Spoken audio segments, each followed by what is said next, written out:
Good evening. It is 7:06, and we will call the May 20th, 2025 Planning Commission meeting to order. If we can all stand for the Pledge of Allegiance.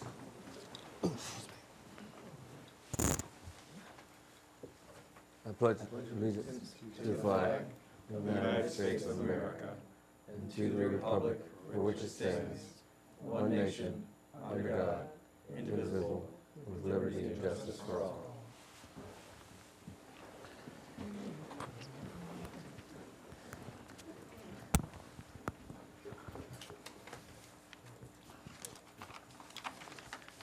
Nordmo, Present. Scussel, Present. Fobbs, Disick, Stansberry, Present. Hammond, Present. Hillman. Present. I'll make a motion to excuse Commissioners Disick and Fobbs. I'll second. The motion and second to excuse Commissioner Disick and Fobbs. All those in favor? Aye. All those opposed? Hearing none, that motion carries. Everyone has a copy of the agenda. Yes. All right, that's a good thing. We need a motion to approve the agenda as presented. I move to accept the agenda as presented. I'll second. It's been moved and second. All those in favor? Aye. All those opposed? Hearing none, that motion carries. Has everyone had the opportunity to review the minutes from the prior meeting? No. Yeah, I'm uploading those right now.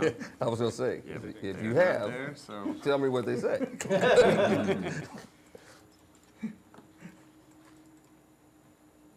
You're uploading them right now?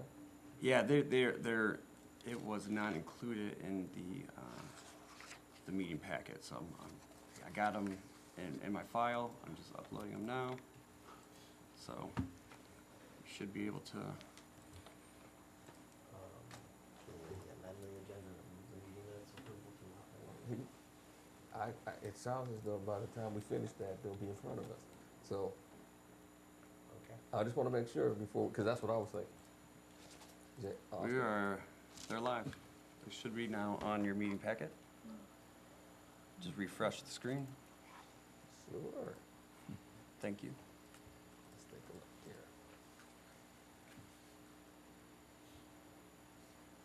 Oops.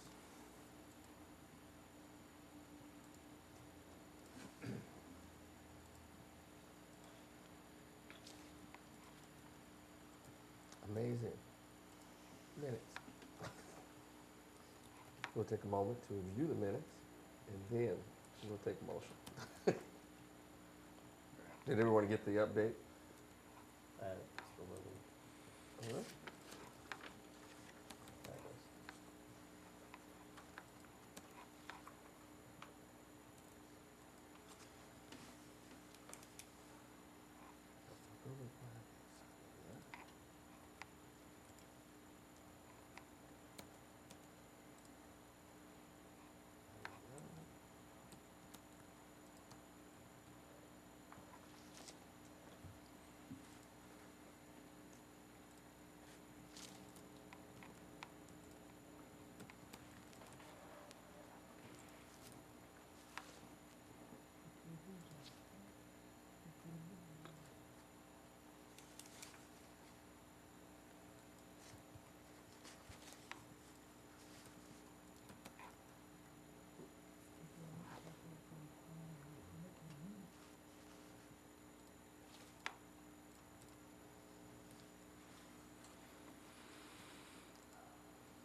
I concluded my review, not to rush you, just to let you know. One's done.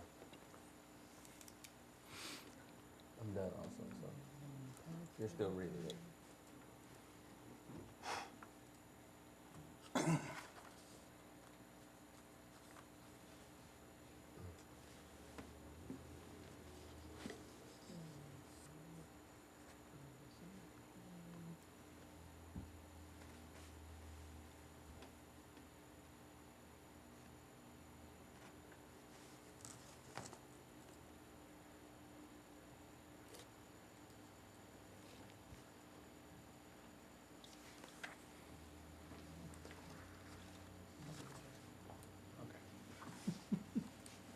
We're done too.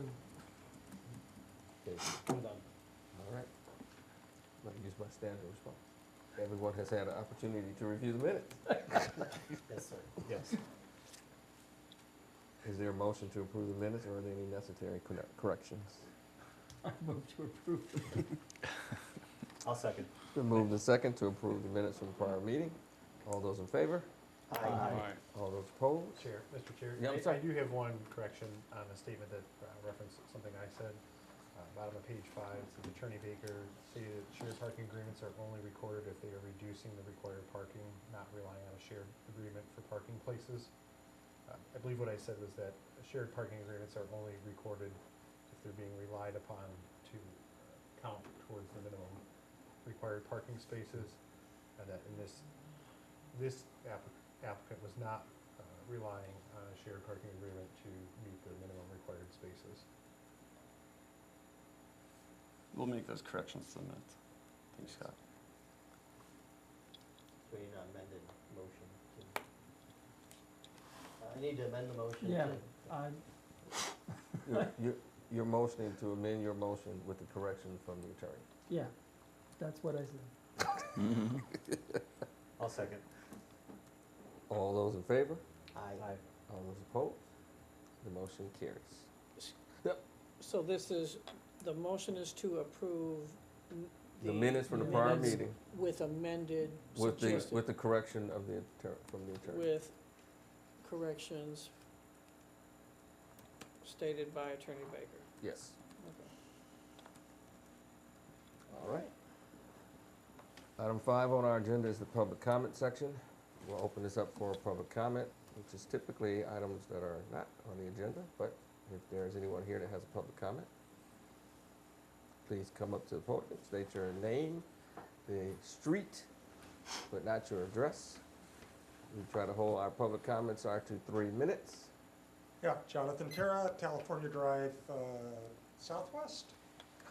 I just wanted to point out, ask, maybe make a suggestion in terms about the definition of primary business. And I'm paraphrasing here because I read this rather quickly. The primary business activity, because sometimes something that isn't the primary business activity becomes the primary business activity. So how do you judge this? Floor space, dollar volume. You're not looking at businesses, income statements and balance sheets, right? So that's, I'm just, a little bit of concern about, well, what if a business that's, their primary business is not money service, right? But it becomes it, right? So say, extreme case, that desk at the back of CVS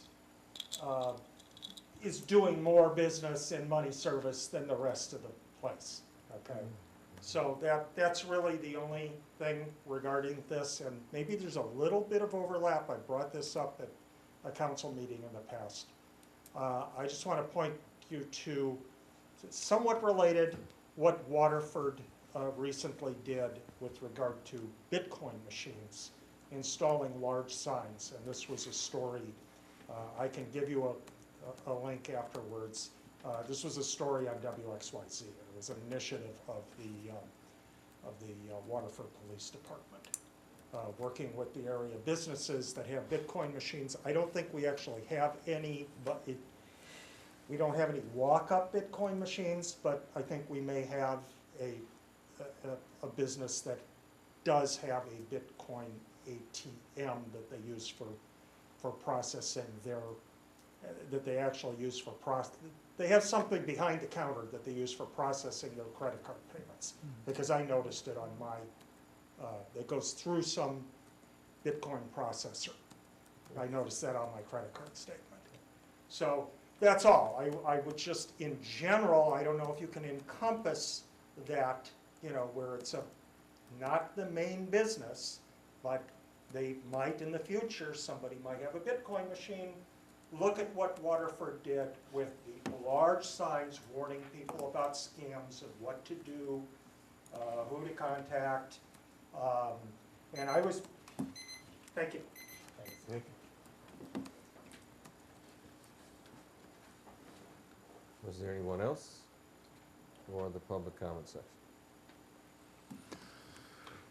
Hearing none, we will move on to our old business and table items, which there are none. Which brings us to item 7, which is new business, which is the public hearing for the site plan of 26710 Southfield Road. Yes. Which, I'll let So- you take it from there. This is a really exciting business that is looking to move into Lathrup Village. They operate out of a central location, a commercial kitchen in Taylor, and then they have multiple retail locations throughout Metro Detroit where they sell pre-made meals. So they are here to seek approval due to a change of use. In that unit was a salon for personal care services, and now it's looking to go switch over to retail. So I'll pass over to Eric to go deeper into the report he's drafted. Yeah, excuse me. So, as Austin was saying, the change of use for this particular site is permitted by the district, and so we were able to locate the approved site plan, and with our analysis also went through the parking requirements, and so given that the approved site plan has the same information essentially as what's being proposed today, and we are able to confirm that, we can move forward with an approval on that. It doesn't technically require site plan approval from the Planning Commission, but it's before you today. If there's any questions or concerns or comments that the commission may have, we find that it meets the ordinance, the standards of the ordinance, and it can be approved. And the applicant is also here, if you'd like to speak. And Abbas. Nice to meet you guys. My name is Abbas Zarik. I own the company Primary Nutrition. We have 12 total retail locations. All of our food is cooked out of our commissary, which is licensed through the state, dispersed every single morning to our storefronts, held at a certain temperature. We follow all MDARD rules. Standard customer procedure is nobody's in there across the last 5-6 years, across 11 locations, now this being the 12th. Average customer span in the store is about 3 minutes, which I know parking was an issue. But we do about 40,000 meals a week, and we're excited to be in the city. Thank you. There's no planned changes to the structure itself? Oh, sorry, yeah, so the actual storefront itself, very minimal work. We bring in our desk, our counter, our POS system, our 2 refrigerators, and that's about it. Yeah, nothing on the outside though? Nothing outside, no. Yeah. just a wall sign. Yep. Wall sign makes sense, sure. And no issues with, from an ordinance perspective with refuse or anything like that? No. You mentioned parking, so that's good. Yeah, there's Those no, are kind of the common things like that we run into. Yeah, of course, totally understand, yeah. yeah, there's no, the intent, sorry. The intensivity of the parking is not any more. It's not increasing from No, what it's was the same there. as it It's the was with the same, previous, yeah, yeah. yep, exactly. And the number of spots available is in compliance with the ordinance? Yes, yeah. Considering the occupancy of the Yep, building? correct. They actually have a surplus of parking, so, Yeah. yep. I'm familiar with your business. I'm from Madison Heights and I Oh. still have family there. So Yeah. It's very close to the high school That's- I attended. So I've never been inside of your Madison Heights location, but I'm familiar with where it is. If I were to walk in to that location, what am I greeted by? A counter, a cash register, Yep. refrigeration? What do So you see? first, right when you first walk in, there's a counter. There is a vinyl wall sticker that displays our pricing and our options. You have one person in there kind of helping you out. Left side is 2 fridges. We have a little TV set up, small fridge on the side for waters and energy drinks, and it's about it. No cooking done on site, no dining in, just pick up. Okay. I was going to ask next if there was any seating for dine-in. No seating whatsoever. Retail exclusively. Yep. Okay. I did have another question. Give me a second. Seconds up.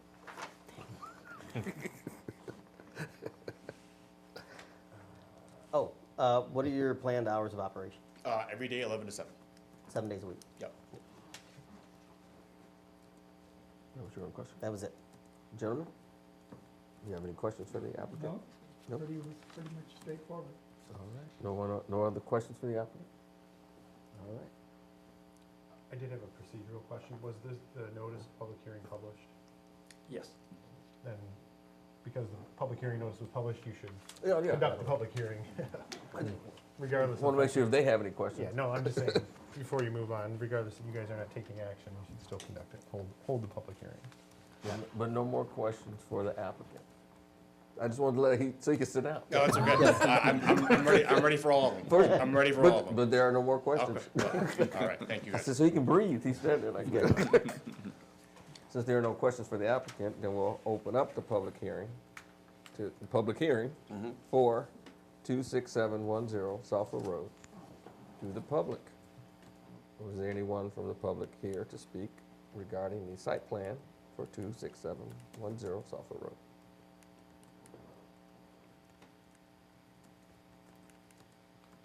Seeing no one coming to the podium, we will close the public hearing and we will ask for a motion to approve the site plan. I'll make a motion to approve the site plan for 26710 Southfield Road, Unit 6. Second. It's been moved in second. Who's second? Scustle? I'm sorry. Scustle, second? Yes. Yeah. All those in favor? Aye. Aye. All those opposed? Hearing none. Site plan is approved. Thank you guys.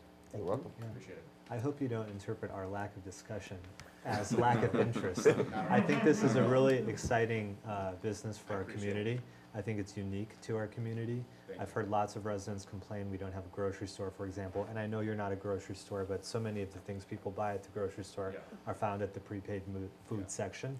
And so I think this is a very nice addition to our We try to businesses. fill the grocery void Sure. at a very low price. Our prices are about $3.80 a meal. Sure. Vegetarian? No vegetarian. Whoops. Do you want to revisit the? It was just a question. You have a neighbor in Bigby Coffee, which is another new business in Lathrup Village, and I can foresee many people stopping in there to get their coffee and then swinging by your place for their lunch or dinner that evening. So I think it's a nice accompaniment to that strip. As we move to item B under new business, B, C, and D.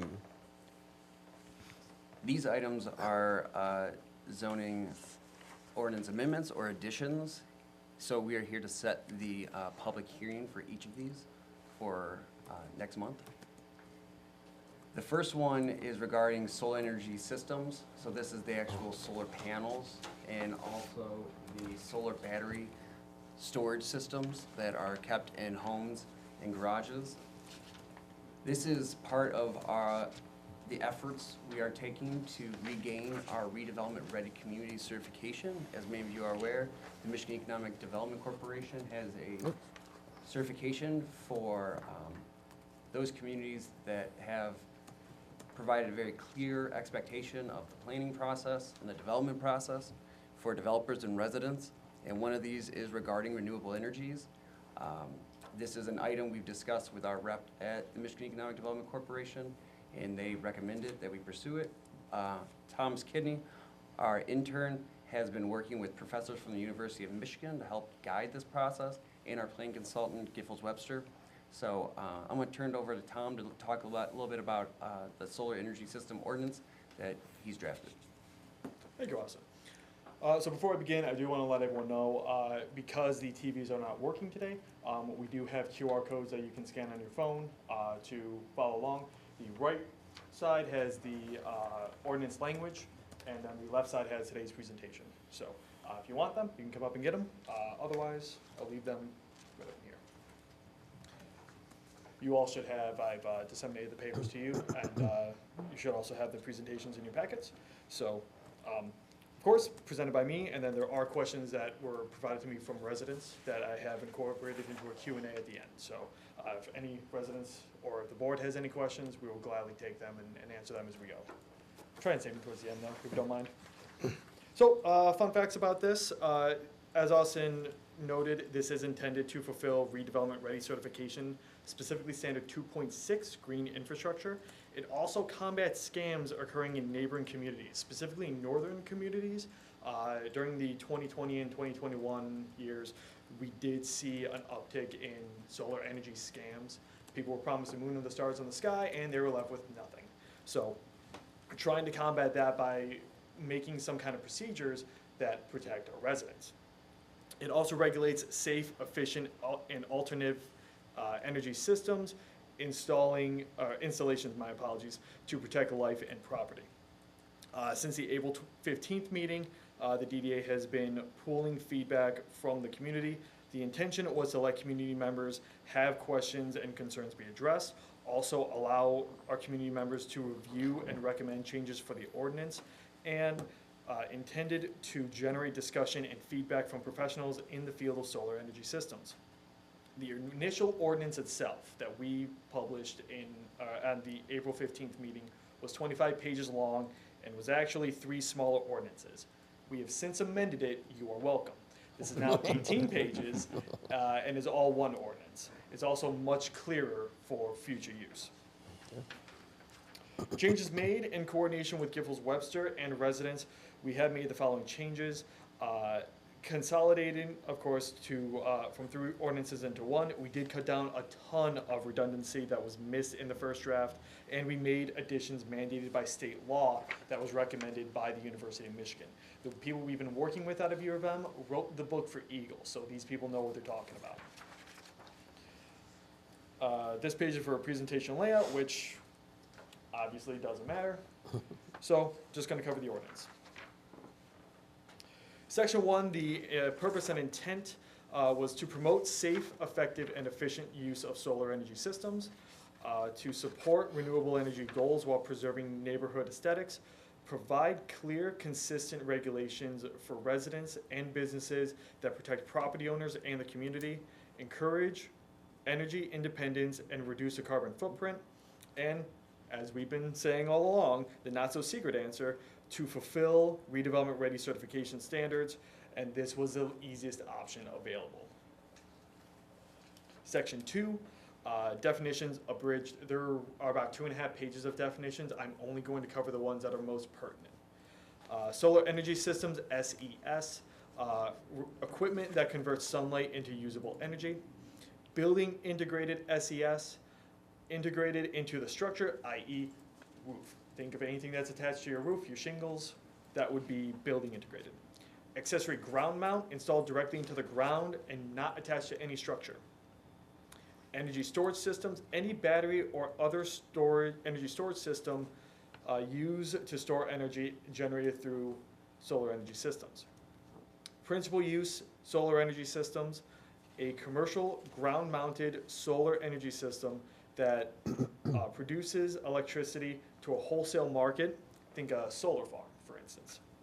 And participating lots, 1 or more lots under a signed lease or easement for development of a principal use SES associated with the applicant project. Section 3, permitted uses. This applies to all zoning districts, commercial, residential, mixed use, the works. It's going to cover both accessory and primary use solar installations. Includes both ground-mounted and building-mounted systems, and defines land use clarifications, battery storage systems regulations, think fire safety, and details regulations for any principal use solar arrays. Section 4 is twofold. We're going to cover permitting requirements for residential first. Building-mounted SESs allowed as accessory use in all residential zones. Ground-mounted SES permitted in rear yards only. with height and setback limits to protect neighboring lots and properties, and protect neighborhood aesthetics. This was a huge concern that we had people reach out about. I've also had people approach me in my day-to-day regarding neighborhood aesthetics. That is a massive concern from residents, and it is one that we are taking seriously. That being said, if a reasonable hardship can be identified and defined, the Zoning Board of Appeals has the right to issue a variance. Panels can only be placed in the front yard if a variance is issued, though. Inspections are to be conducted by the city before any systems are turned on to ensure compliance with all necessary standards. A fee schedule will be made by the city so that applicants can fund their inspections, and the city will collaborate with applicants to assist them with acquiring all necessary permits in the city and beyond. There's an important note here. There are no permits to be gained from the state, and I'm not sure if, but I'm pretty sure that there's no permits to be gained from the county regarding SESs. The reason we added this, though, is what I call future proofing. If something happens down the line, if the state does add, or the county does add any kind of permits, we will then have it in our ordinance for future reference that we can help our residents or business owners. Continuing on with section 4 now, the requirements for commercial. SES permitted as accessory or principal use on all commercial properties. Design must comply with the building codes and screening requirements. Roof installations must not exceed building height restrictions. And matching the last three from the residential side, inspections are to be conducted by the city before systems are turned on to ensure compliance with all necessary standards. A fee schedule will be made so applicants can fund their inspections, and the city will collaborate with applicants to assist them with all necessary permits in the city and beyond. Section 5, safety standards. Systems must receive proper maintenance to ensure good conditioning and working order. Minimal reflective surfaces like glare should not affect neighboring properties or traffic. Another massive concern that we had from residents, what about glare from my roof panels? Electrical and utility lines must be underground or concealed where feasible. Energy storage systems, my apologies, are highly recommended by firefighters. I'm going to underline stressed by firefighters to be outside if possible in a covered shed. Our only restrictions are that ESSs cannot be in the basement though. We can't force anyone to put it outside just in case they don't have the room or the lot size for a shed. But we can tell them you can't put it in your basement. There's a reason for this for fire standards. If something happens, God forbid, if a battery goes up, it's impossible to get at in the basement, and then you've lost your house. If it's in the garage though, it's easier to get at, it's easier to combat, there's a better chance to save your house. If it's in the yard, if it's in a shed, it's not gonna touch your house. So there you go. But I will stress that firefighters were very, very explicit with me about that. They don't want to see it in the basement. You're referring to the batteries? Yes. Yes. Must comply also with the Michigan Building Code and National Electric Code. Section 6, aesthetics and design. Roof-mounted systems must be aligned with the slope and flush with the surface of the roof. Ground-mounted systems not to exceed 15 feet in height, and setbacks are required. The 15 feet in height are the peak of the panel. So if you have it up and it's angled, wherever the peak is cannot exceed 15 feet. Systems should also not block sight lines or interfere with street view. Installations on historic properties must meet additional review standards and be approved by the Historic Commission. And panel colors must be dark or neutral colors, black, dark gray, blue. Believe it or not, neutral colors go with everything, case in point. Section 7, decommissioning requirements, a massive section that the University of Michigan wanted to see in this ordinance. SESs must be removed if not operational for 12 months. The alternative is that an owner may notify the city of decommissioning. If it's in the middle of December and it's 2 degrees outside and we got snow up to here, I'm not making anybody go out and decommission their panels or their anything. That's just me. If you contact us, if you let us know that you need to wait until the weather warms up and it thaws out outside, we'll work with you, but you just have to communicate with us. Restoration of the site to pre-installed condition. If you have any building where you're taking off roof panels, you have to repair the roof. If you have anything with ground mounted, if you're a golfer, you know this term, replace your divots, fill the holes. City may seek legal action at the owner's expense if abandoned and not decommissioned. So that kind of case in point. Detailed decommissioning plans for residential and commercial systems must be provided to ensure safety standards. Anyone who's getting their system decommissioned by a business, any organization that handles these, will provide a decommissioning plan when the time is ready. So when they provide you that plan, just provide that to us so we have a frame of reference. This also includes proper disposal of batteries and panels. Again, any business worth their salt will provide you all that. Failure to decommission or remove batteries will result in code enforcement tickets. That can lead to legal action if not addressed. Again, though, this can be mitigated if you contact us, if you inform us that you need to wait some time, we'll work with you. Section 8, maintenance, monitoring, and reporting. The city retains the right to inspect any SES to verify compliance and ensure safety and environmental standards. Failures to properly monitor can lead to fines and other penalties. Commercial property owners are encouraged to install monitoring systems to track performance. Residents can do this also. It's just these monitoring systems to track performance, they are on the expensive side, so if you can afford it, go for it, but we're only going to require commercial properties to do this. Residential system owners shall submit one final report within 30 days of decommissioning, and commercial owners must submit a more detailed final report, including the disposal receipts, photos of the site restoration, and certification of recycling within 30 days. Again, any business worth their salt will be able to provide this stuff for you. Just make sure you get it to us 30 days after it's been done.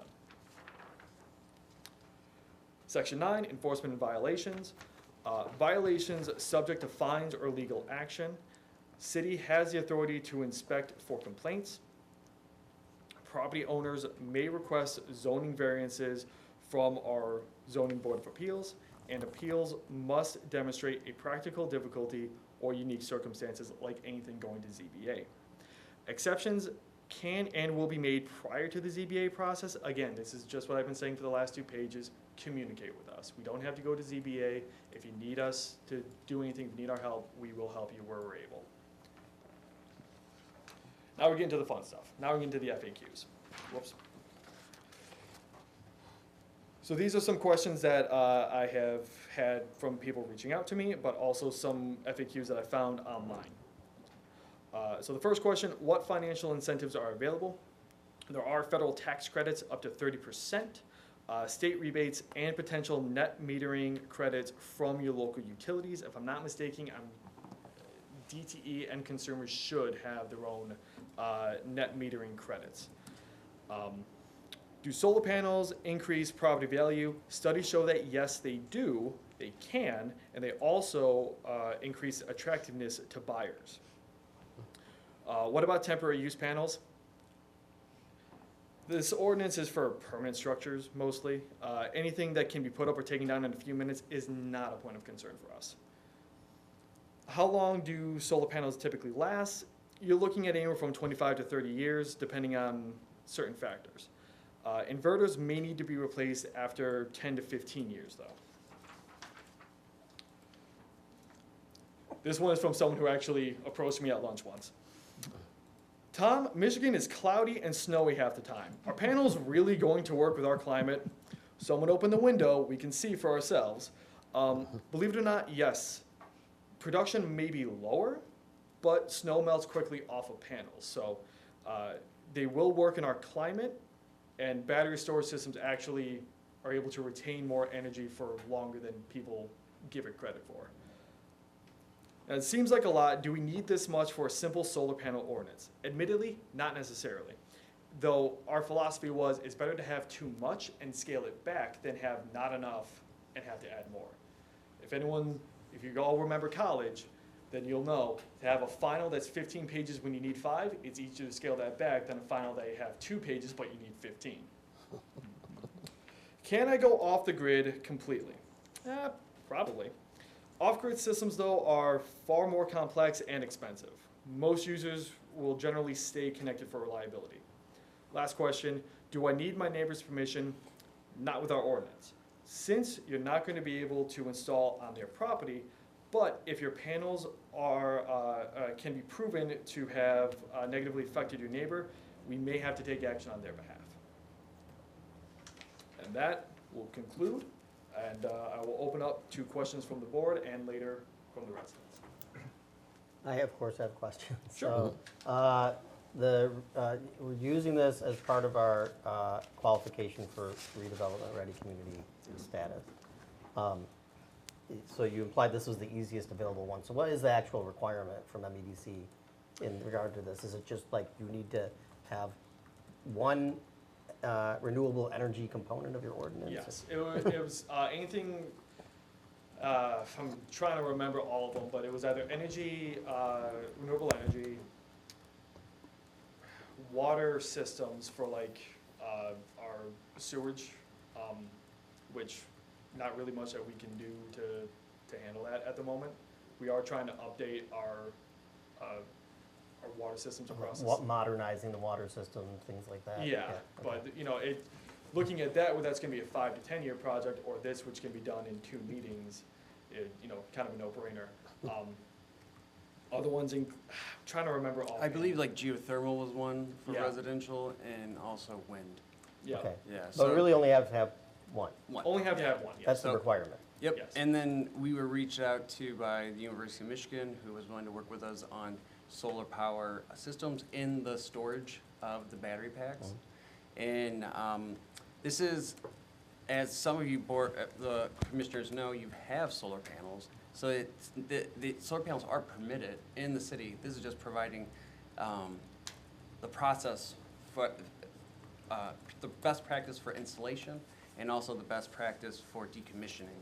And that was something University of Michigan really harped on, was about the decommissioning to the chemicals in these battery packs. They shouldn't be left idle, and they shouldn't be remain with a property without an actual decommissioning plan and the lifespan of those systems. So this is helping residents have a better understanding of what is expected.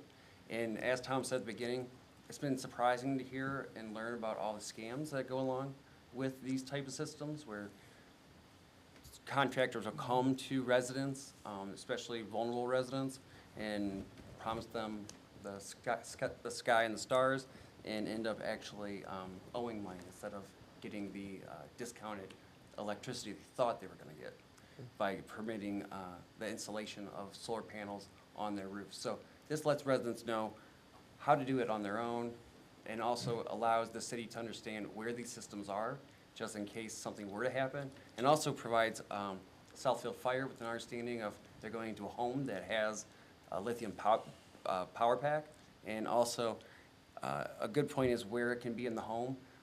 Talking with firefighters, these do not go out like normal fires. When they catch fire, they continue burning. And Tom pointed out very eloquently about how if it's in the basement, it will just continue burning until the home is gone. And ideally, it would be in a structure separate from the home, but that is a bit much to ask from everybody. So we think the garage is the best location. So this is just an overview. It is a really in-the-weeds process, but we're trying not to make it more extensive than it has to be.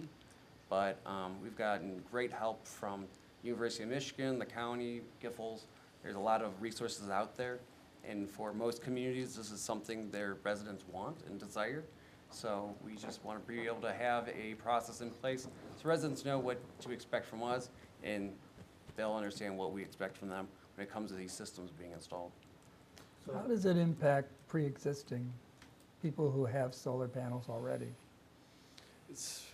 Realistically, it's not going to impact them much.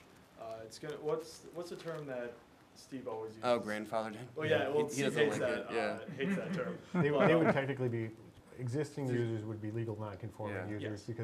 because it is a zoning ordinance. Yes. Would they still be? But they be subject to the inspections and everything else that they're Or the saying would be decommissioning? ongoing? So the way it's presented right now, no, they wouldn't be required to be compliant with those conditions because their systems were in place. Now, that doesn't mean that we can't make changes to this so that individuals that have current systems, that if they are at the end of their useful life or they choose to decommission them, that they'd be required to adhere to certain standards. So I think there's an opportunity to include that. And even if they're not required by the ordinance, it at least provides a knowledge base about how these systems should be decommissioned and recycled properly. You have a Yeah. solar powered Yeah. system. First of all, I appreciate the reference to obvious reasons why they should not be in the basement. I just hadn't thought about that. I thought, over there by the washer and dryer, that would be a good spot. I've dropped that idea. You mentioned snow, and I learned a little something about that this winter. You know how steel roofs have those little traps to keep the snow from sliding down on top of you? Well, actually, with solar panels, you want that, as long as it's not over a pathway or entrance.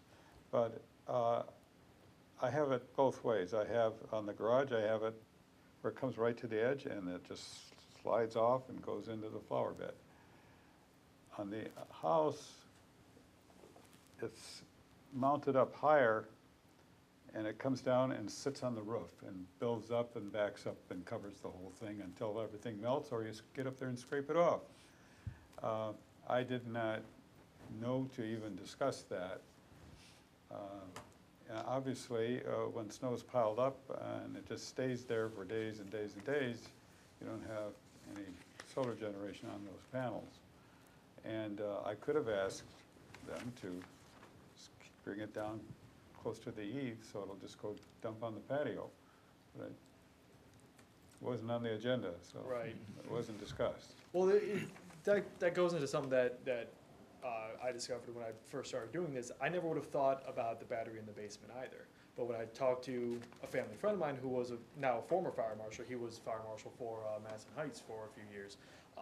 He's since retired, but I called him to talk about it, and he almost beat me over the head through the phone about don't put it in the basement. Yeah, And I get it. of all the things that I know, looking into this, I never would have put 2 cents into, but it makes sense when you think about it. So something like that, never would have thought about snow melt or snow sliding off, but it makes sense Yeah, when you think about it. But if you're not gonna think about it, then what are you gonna do about it? So it's why we're trying to do, it's like the future-proofing thing I talked about earlier. We want to kind of look ahead to see, we're not gonna see every future issue that comes up, but if we can and try to mitigate them, I think that would help residents in the now. I have a few questions. My first connects with a lot of the discussion that's ongoing. Sure. Regarding the ESS, I know that the ordinance as drafted recommends for that to be positioned at least in the garage. Lathrup Village famously includes homes with attached garages. Yep. So why not simply require the ESS to be positioned outside the home in a shed environment or something similar? A few reasons. Most part, with our shed requirements, if I'm not mistaken, if you have your shed, if you already have an existing shed and you need another shed, you have a certain square footage that you have to use. If you already have a shed existing, you either have to make room to put this into that shed, which may not be feasible, or you have to have a second shed, which may not be feasible then because you already have square footage being obstructed because of the first shed. So if that's the case, then our recommendation would be in the garage to an outside wall, which then would mitigate less damage done to the house. This was something that I had conversations with the fire marshal about. He did say that if we can't put it into an accessory structure, outside wall of a garage would be the next best bet. Does the ordinance say that? Does it call specifically call out specifically placement in a garage at an exterior wall? I don't know if I put exterior wall? Yeah, I don't know if it says No, exterior It doesn't wall. specifically, and that's an area that, sorry to kind of hijack your questioning here, but there's a lot of things in this ordinance, like I said, that I think still needs a little bit of tweaking just to kind of rein it in. Yes.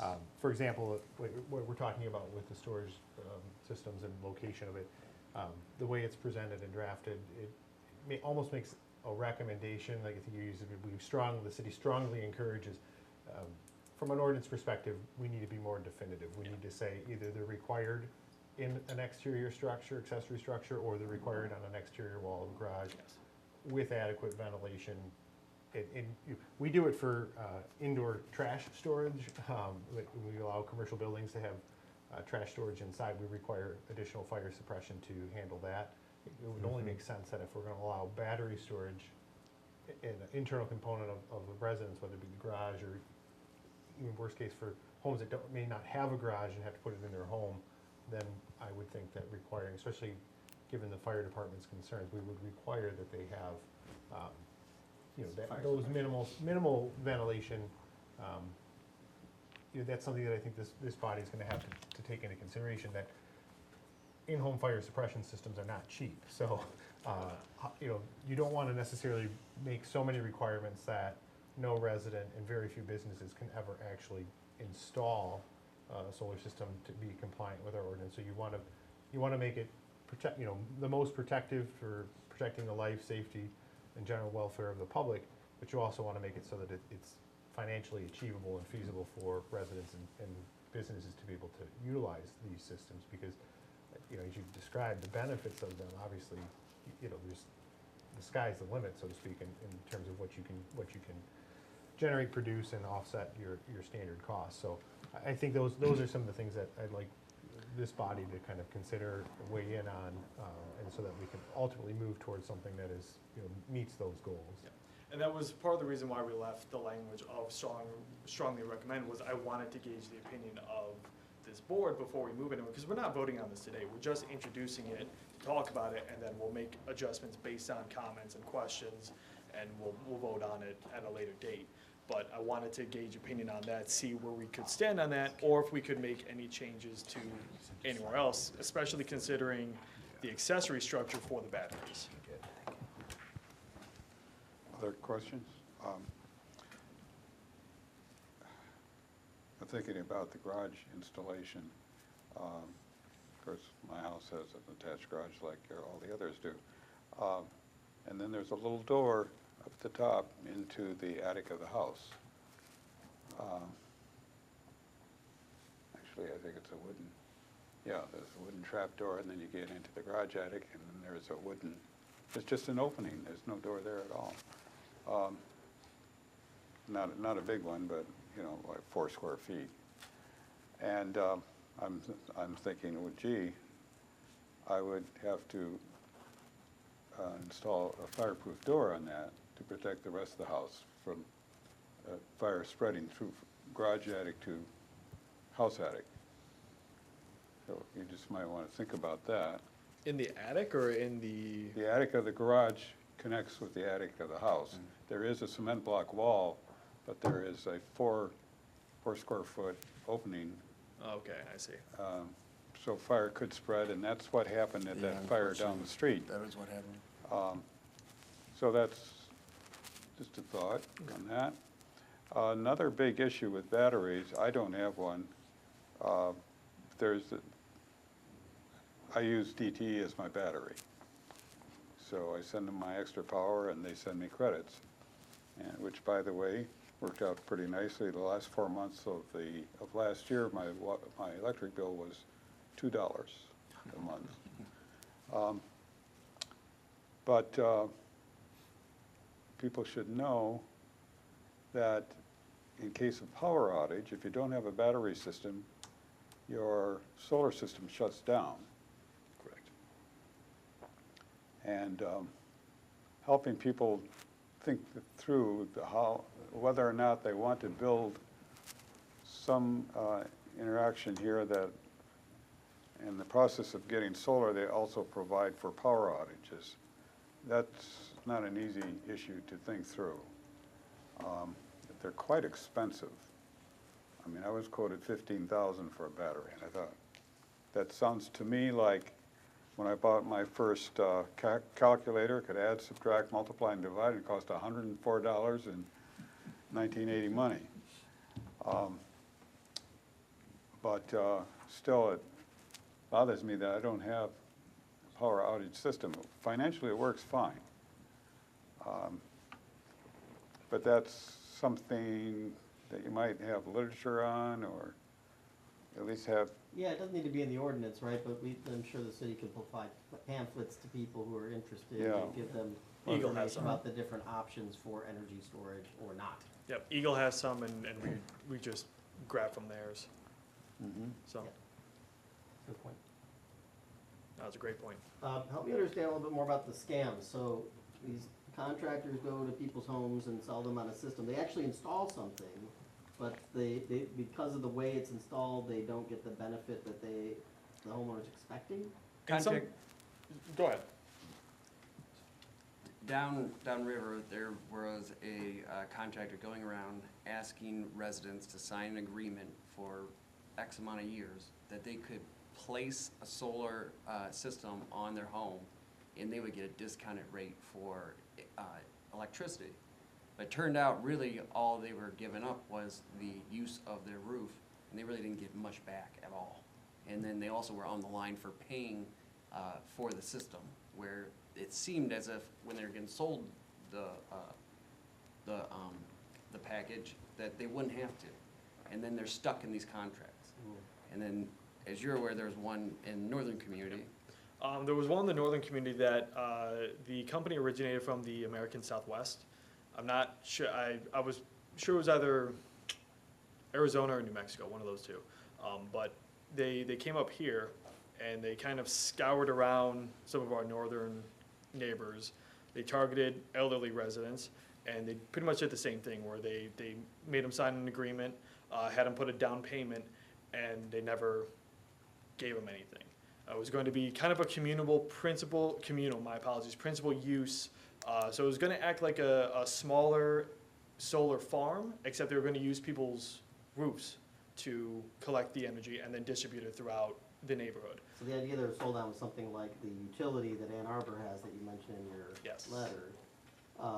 But that's run by the city, right? Yes. This would be run by a private company Yes. that, in this case, it sounds like they did not manage it the way that they promised. And a lot of the people who signed these agreements and these contracts, they agreed to it because they thought the installation on their own was overly burdensome, and it was beyond their Their financial adeptness and financial. So this kind of provides a clear roadmap for what a resident would have to do to have a system. And it's not intended to be overly burdensome, it's intended to be more of a guide and also best practice. So that was my question. It's like, so you got these scams, how does the ordinance help prevent the scams or reduce the risk of the scams occurring? It's because the process requires you to go through a permitting process, Yes. which then would kind of forestall any sort of a scam like that Yep. from actually being Yeah. effective. Okay. Precisely. What about, so ground-mounted systems? It was unclear to me, does the ordinance allow for ground-mounted systems in the commercial districts? No, I believe it was just residential. Just I'm pretty residential, sure it was right? just residential because a lot of our community, or a lot of our commercial districts don't have They the don't have it. space. Yeah, it would be Yeah, just so- rooftop. For Yeah. them, it would just be rooftop mounted. Okay. Now, there is a way to do it. I know that there, like, if we had, was a triangle lot in the back there. Mhm. If we took the triangle lot in the back there, for instance, and a company came in and they want to put in their own mini solar farm, it would be principal use, they would sign on a bunch of the neighbors, and they would get benefits from that. They would be able to do that because that's something totally different than a commercial property. That would be more considered a mixed-use node maybe, or maybe a residential. But for the most part, it won't be allowed in any of our commercial areas because they just don't have the space straight up Gotcha. for it. Okay. But for these ground-mounted units, the ordinance calls for a maximum height of 15 feet. I noticed in your letter, Southfield's ordinance allows for up to 10 feet. Yeah. Why the additional 5 feet? It was, at the time, it was more of an arbitrary number. I figured if it was 15 feet, but we wanted to bring it down, we could. Yeah, That Fair was enough, basically yeah, it. it's not It scientific. wasn't anything set in stone. It wasn't, oh yeah, I want to be different from Southfield. We all want to be different from Southfield, but if 15 feet is considered too high, then we can't bring it down. Okay, I'm curious, I'm thinking about if I were gonna install something like that, 15 feet high in my backyard, well then, obviously, things can pass under it more easily Yeah. than something that's 10 feet, right? When we brought this up back in February, I had a resident approach me afterwards talking about having a garden underneath your solar panels, which I didn't think about at the time. But you could pretty much make a small box. It'd be nicely shaded, but there'd be some heat generated off of the panels themselves, so that could help plants grow and develop. So I kind of increased the height. Initially, we weren't going to allow the peak to be higher than 6 feet, so no higher than your average fence. But if people wanted to have a garden underneath, maybe they want some extra height.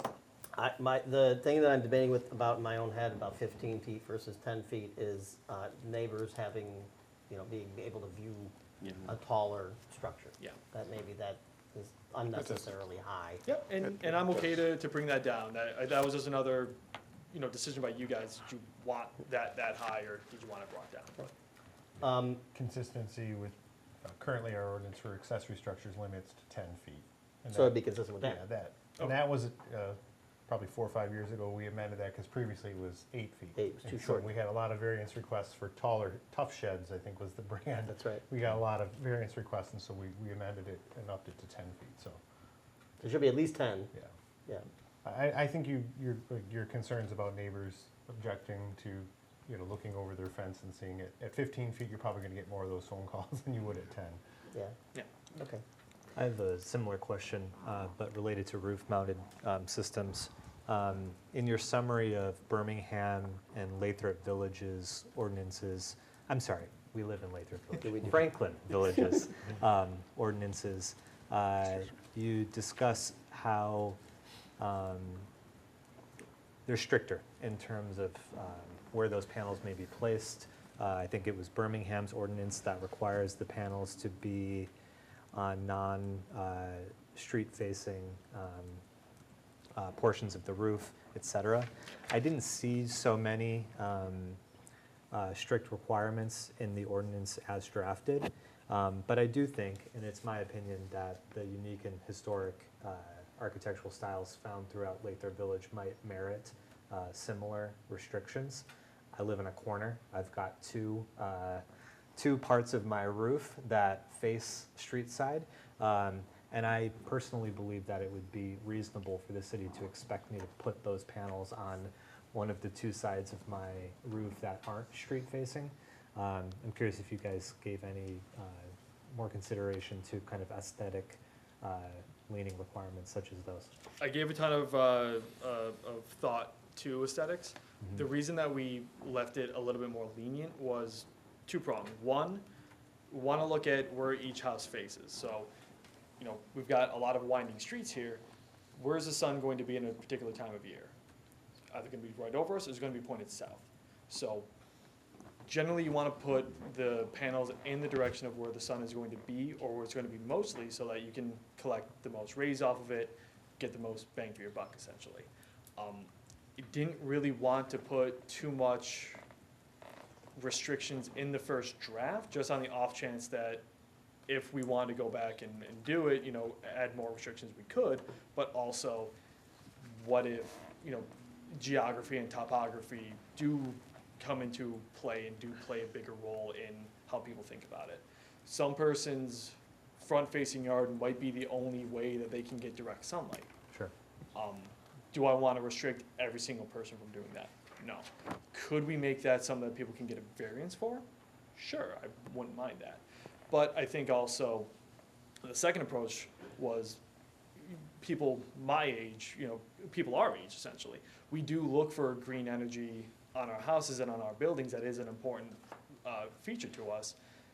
If I can see solar panels on a house as a home buyer, if I can see solar panels on a house, regardless of which side it's on, aesthetics be darned, that means more to me than the aesthetics of the house itself. That might not be for everybody, and that might not be true for the entire community, but that was my that was my thought process going into this. Now, if we want to put that kind of limitation on, by all means, you guys just tell me and I'll put pen to paper. Sure, and for what it's worth, I happen to share your personal opinion. However, I've heard enough other residents' opinions about the architectural and historic integrity of our neighborhoods that I think it might actually be the more unpopular opinion to have them as visible as street side facing. So what I might recommend is a requirement for them to be non-street side facing with the option to seek a variance if it should be approved. And that's a good point, and that's something, as we've been getting close to finalizing the language with us being a garden community that's designed with winding streets, that's something that comes up, Jason would know, to the ZBA on a regular basis, is that people have 2 front yards. Yep. Yeah. Sometimes, so, yeah, I think having it written in a way where if you need to go get a variance, you can go seek it. Yeah, and sorry to dominate, I'll shut up after this, but I actually have similar thoughts about the previous question I had, which is I might prefer a version of this ordinance that requires the ESS system to be outside the home in something like a shed, but if necessary, a requirement to seek a variance to put it in the garage, very specifically positioned, as Jason and Attorney Baker described, but only upon receiving permission for that. Okay. Yeah, our home faces 2 streets because it's a corner house. Mm-hmm. So I would consider an aesthetic objection to the front roof facing Lathrop, but it never occurred to me that, however, the way you're wording it, the Cambridge, not that I have one facing Cambridge, but everybody sees it that I have solar panels all across the west side of the house, actually in the direction of Southfield Road, but along Cambridge, that's very visible. I don't think anybody objects to that. I think it kind of fits. He lives next door. Do you object to it? Yeah, put me on the spot. No, they're fine. I lived in Nevada, and solar panels are just there. Yeah. I don't even pay attention to them. If possible, I might, because our city councils are hot button issues at the moment, I might go to the next city council study session, and I might put this on for them to discuss too, and maybe we'll get residents involved on that end, because that's where we get a lot of our residents who are about the aesthetics for this community. I did have residents reach out with concerns about aesthetics, and when I answered their questions about it, they seemed relatively fine with it. But you know, I can put out a poll, I can put out a survey, I can start asking around, or we can bring it up to get city council involved at a study session and see if they have considerations and if they can get the residents there to talk Well, about we're it too. supposed to be scheduling Well, a public hearing. well, that was my question that I was gonna ask Austin. We would have time. If we approve to schedule a public hearing for this at the next meeting, will there be enough time to incorporate a lot of these changes, review them, get them back for us, and then have us review them? And are we in that kind of a short time period? No, we can, How quickly do we have to have this for redevelopment? There's no ready? deadline. no deadline. There's no deadline. Yeah. So This is all related to redevelopment ready community certification, but But it's not like There's it no has rush. to be done by June 15th or something. no. Admittedly, I wanted to have this done by March so that people could get into the, we're in that time frame. You wouldn't know it by Building today, but sunny and warmer, and we can get all that. But obviously, that ship has sailed. So at this point, it's whenever we get it done is whenever we get it done. So I guess my question, Austin, is if we are not under a tight deadline, to make sure that we can be most efficient in getting all of the input in this, would it be better? I don't mind setting a public hearing, for the amendment, but I mind setting it for the month of June. Okay. Okay, I guess my question would it be to give it a deadline to get it done, to set a public hearing maybe for the month of July?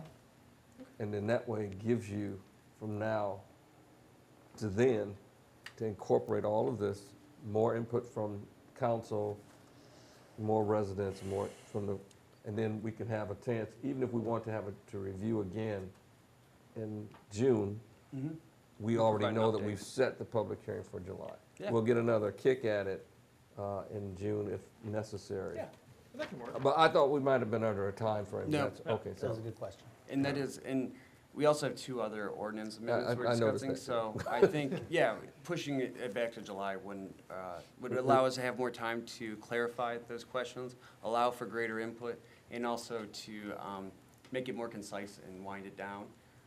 Scott, would we vote today to schedule it for July, or would we vote in June? No, to you, schedule you it? can schedule it, you can vote to schedule it at any point Okay. today, if that's the pleasure of the Okay. commission. But yeah, that, to me, just for my 2 cents for what it's worth, I tend to agree. I think giving all parties involved more time to kind of refine this, and then giving this body a chance to look at it prior to that public hearing, just so that, and provide feedback so that if there are additional modifications, it's closer to its final format and it's, easier to do. So I think putting a Okay. public hearing in July makes the most sense. So our July planning commission meeting would be on the 15th of July.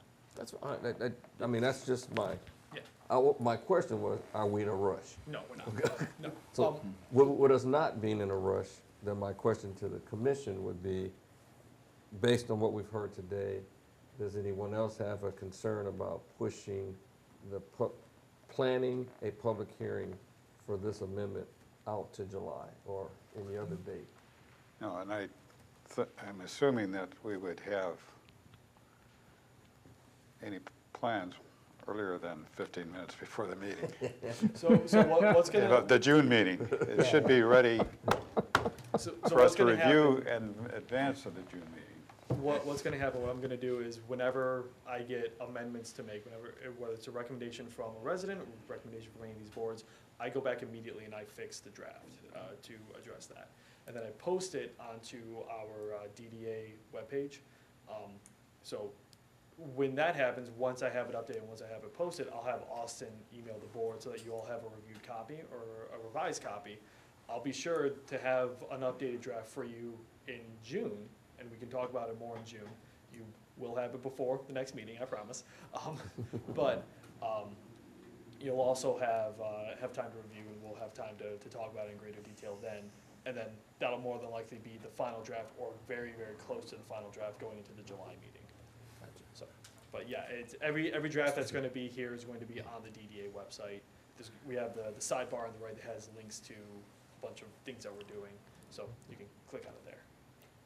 I have a few more things. So the ordinance has guidance around maintenance and inspections. That didn't stay in the presentation. How often these inspections might occur? It depends on the company that's installing it. I know some companies will do a yearly inspection, some will do it every 2 to 3 years. It just depends on. So that's up to the company that's doing it. because it's part of their warranty process. It has Yes. nothing to do with the city's ordinances. I'm asking if the city will have any requirements for inspections beyond the initial installation in the ordinance. I'm going to, that's a good point. What I'm probably gonna do, what the intention was going to be, and I didn't think to put it in, but what the intention was going to be was that when your company does their inspections, you provide that inspection with us so we don't have to do it. That's fine. I can have that codified in there and I can write that in, so that's a really good point. So, yeah, it should be language that that basically gives people the option to either like have your contractor do these periodic inspections. They should be within a certain time frame, probably no more than 3 years, hopefully less than that. And if they have them, then they provide evidence of that to the city. Alternatively, pay the city to do the inspection for you. But then we have to define how often the city requires the homeowner to do that, or the business owner to do I'm that. gonna do that for You no also more than 2 decide if years. The city wants to be in the inspection business. That's true. I mean, Yeah, it's, true, but there is, I mean, with any other permit that's pulled, mechanical building, et cetera, I mean, there's an inspection that's integral as part of that permit process and closing out that permit. So to some extent, the city is already in that business and because it's going to be, you know, permit-based. And in our case, we have an outsourced. yeah, but I guess what I'm asking is, you know, now it's a revenue source. You're basically saying, Not really a revenue source, because the fee covers the cost of the inspection. no, I'm saying, once I've got my solar panel in, you're saying I have to have it inspected maybe every 3 years. I'm gonna say every 2 years. That's fine, Yeah. pick a day, I'm just using it as Yes. an example. But now you're saying, if I don't wanna have to have the inspection done, I can just pay you to do my inspection. That makes you a revenue source. That means now we can market, we're doing these inspections, and I'm thinking, does the city wanna get into that? Even if we're using a third party, now we're marketing the third party as the preferred inspection source. I would say, if you're gonna put it in there, every 2 years, it has to be an inspection. They get the inspection, it has to be provided to the city. The minute we start recommending somebody, the minute we start saying, That's exactly what I put. Great- I'm that's a way very ahead of good you, point. buddy. Yeah, I'm right there with you. it's a great point. So just make it the, I just picked, you picked the date, but I would say it was required, the resident, the property owner is required to do an inspection and provide that inspection report to the city every 2 years. Yes. What is the No more than 2 evidence years. for that need? That's what they're trying to put into the ordinance. Okay, what is the evidence for that need? That was provided by U of M. What is their evidence for the need for every 2 years? I don't know specifically what their evidence was. Well, All I I know think- is that it was by the Grant Institute. They handle solar energy, and they wrote the book for Eagle. That's. I mean, it just sits there. And it We will works. look into that, and I can have have a- you, I would want to see the evidence for the need. Yeah. And So certainly I- at that interval, that's pretty fast. the way I look at it, Dennis, is like when we have requirements for inspections of electrical work or contracted work or things like that, it provides a protection to the property owner. Yeah, but you don't require an inspection of a new electrical panel every 2 years. Right. Yeah. See, I'm looking at this like I'm looking at the generator. You know, I go through the process to get a permit to put a generator in, and the city does an inspection. After that, you don't have anything else to do with the generator. You don't require me, just because I pay somebody to come out every year to do it, the city doesn't require me to provide them with anything, which is what you're saying. Yeah, there's no moving Right. parts. Okay, but, wearing out. I mean, and that's, I think, part of the discussion. and I think it's more with the battery storage system. That's Yeah, where I was That's gonna go. the component. It was more with the battery storage system, but there was also something that was pointed out about the panels themselves. If the panels become compromised in some way, we had those big storms last week. They brought hail to some places. I know I got pelted with hail out in New Hudson. It brought down trees in other places.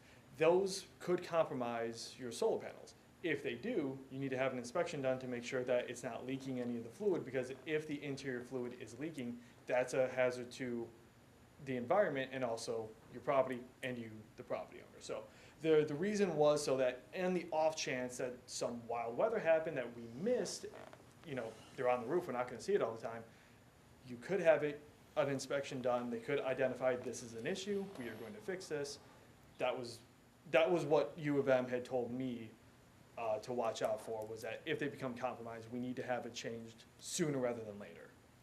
So that was their mindset behind it. They did not provide me documentation to this, but that was their consideration to account for. Yeah, We'll so reach out to them and to get the supporting documentation and justification for having the inspection done on a regular basis. If it's 1 year, 2 years, 5 years, we'll also take a look at surrounding communities and see what their requirements are for I do see it as inspection. different than something like an electrical installation. No, it's different, but I understand his point, though. Yeah. Yeah. You know, it just sits there.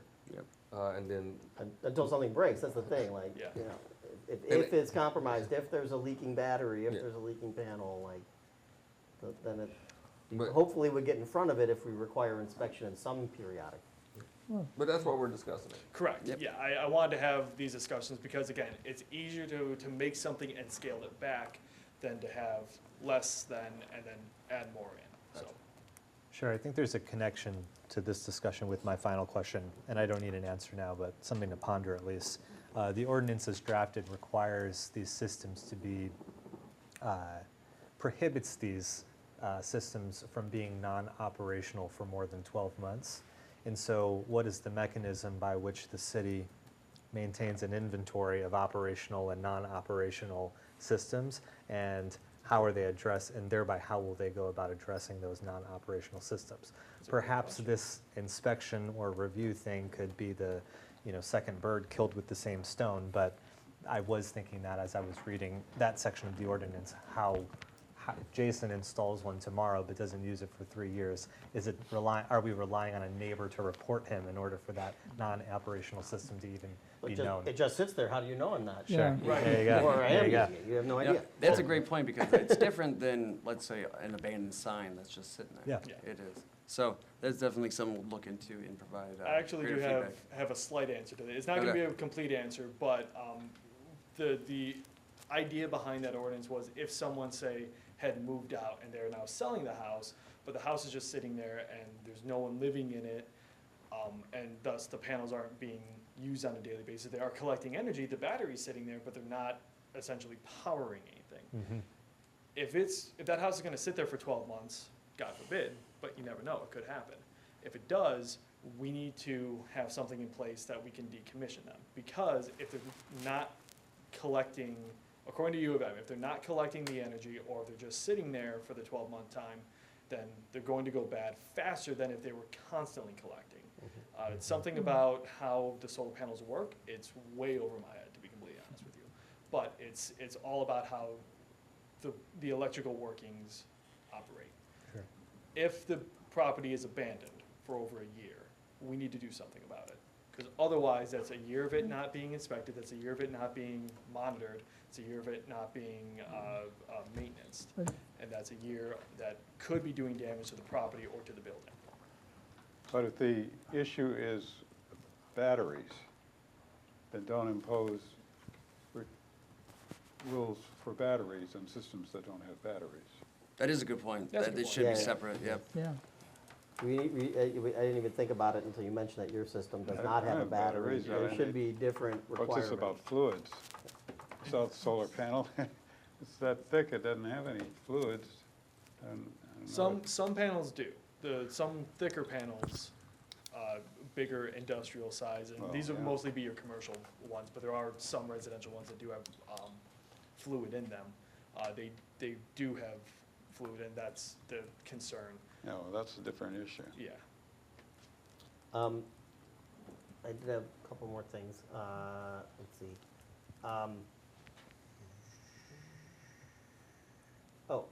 So the ordinance language around decommissioning, you made a point of calling it out, Tom, that we're just asking for people who have these systems to be in communication with the city so we can figure it out. But if there is no communication and the system is not appropriately decommissioned, then there are legal actions that could happen. Have we stated what those penalties are in the ordinance? Do we need to state what those penalties are in the ordinance? That's another area that, there are several spots in the ordinance where it talks about penalties and potential litigation. And I think the easiest way and the most concise way to deal with that is to make them municipal civil infractions.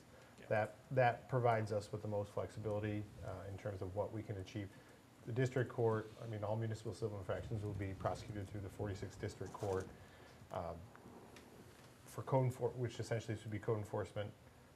The courts give a lot of discretion, and generally, if things aren't able to be resolved directly with the parties, what happens is a consent judgment gets entered, which specifies the conditions of what has to be done, and those, again, can be uniquely tailored to the individual situation. So that mechanism provides the most flexibility, and it does require that it be specifically spelled out as a municipal civil infraction in the ordinance. Because the presumption is that if it doesn't specify what the punishment is, it's considered, any violation of an ordinance is considered to be a misdemeanor. And with misdemeanors, those are jailable offenses, so you don't have that same flexibility. Plus, I've never been a huge fan of threatening someone with potential jail time for not following a zoning ordinance. Yeah. But, there are situations where it's appropriate, but this is one of them where I don't think that's not really going to solve any problems. Only in situations where it's willful negligence that's causing damage to the property and to the environment, would I believe that jail time. would Yeah, be so involved. I think you can make language that states that, you know, if it's negligence and, Yeah, I mean, if there's other mechanisms. mitigating Yeah, factors. if someone's doing something to tamper with them or cause damage to it, then there'd be other, that could fall into other categories of criminal conduct that would potentially be punishable as a misdemeanor, so, but I think it's part of the overall discussion, I mean, and, you know, kind of just to tie back into what you guys were previously talking about, the inspections and the justification for that, I mean, I'm a little reluctant to say, yeah, let's include a annual or biannual inspection requirement, because at some point, you know, these are private businesses, private citizens that are making a decision to, you know, retain a professional and install one of these systems in their house. At some point, it's their responsibility to make sure that their solar panels haven't been damaged by hail, that they're still functioning properly.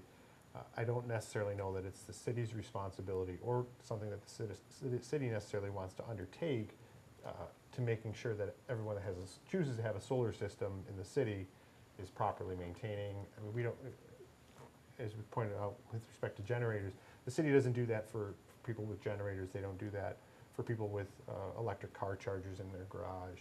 So in order to justify it, in order for it to be enforceable, we would have to come up with some rationale, and maybe that's information that U of M can provide that would support that, but my initial thoughts on that is that that's a bit of a stretch to commit the city to that level of maintenance for a private endeavor. So, you know, a lot of good ideas, a lot of discussion back and forth about it. I think they're all critical points, but it's going to be, you know, we're going to have some justification to be able to put that type of a restriction or limitation or condition on having one of these systems. So, just wanted to add And, that. So. and realistically, the inspections was mostly tailored towards anyone with ground mount systems. Just on the, again, we're mostly trying to protect environment, right? So if there's any indication that environment is being damaged, that's a problem to not only the homeowner, but the people, the neighboring properties around them. So that was kind of the justification behind it. We didn't want to see anything bad happen to these and then you know, the environment gets damaged and now all of a sudden we have brownfield redevelopment that we have to go with, and that's something that no one wants to do, especially in a community like this. So is it something that is needed? Probably not, but again, I'm trying to cover all the bases at once. Maybe we overextended with this, maybe we can dial this back, but this is exactly the reason why we want to have these discussions, because, you know, again, Well, like I easy to said, scale back. it's more, than you know, not saying that it's not a great idea or not, you know, but it's more of, do we have the justification to support it? Because, Correct. you know, the minute someone feels that, you know, they're being unfairly targeted or regulated because they have a solar system and that they're required to comply with all these additional hoops where, you know, similar ordinances for other personal type uses don't have those, we need to be able to say, no, this is the rationale why, because, you know, statistics and fire academies and whatever have all said that these battery systems, you know, it's not if they're going to explode, it's when they're going to explode, and here's the data to support that, and this is why it's necessary for, you know, because it's not just impacting that particular commercial building or that particular residential property, it has the potential to impact their neighbors, you know, customers that coming in and out of a commercial property being exposed to something that's potentially hazardous. Those are the types of justifications, and, you know, just so to answer some of the questions earlier about how and why, that's why that information would be critical to be able to put a limitation like that on there, so. I can collect that justification, have it probably by the next planning commission meeting. Okay, yeah, So- like I said, just something that, you know, we're obviously gonna have to talk about it and work through it, so. Yeah, of course. I didn't hear any reference to safety in relation to ground-mounted systems. I see that, you know, there's obviously fairly high voltage coming out of these systems. And then you have it at a level where children are playing. Don't quite get that. I mean, there is one safety component, which is that, if I remember correctly, when it's reasonable, the wiring is buried underground. Under 3, yes, yes. But you're right, if there's like a wire going from a panel to the ground and it's exposed and somebody comes And across there's it, also the landscaping issue. sure, you hit it with a I mean, a good lawnmower. way of doing it is sheep and goats, but we probably don't want that, so, you know, can you negotiate a lawnmower under these ground-mounted panels? So, yeah, some safety guidelines around ground-mounted panels. I can have that.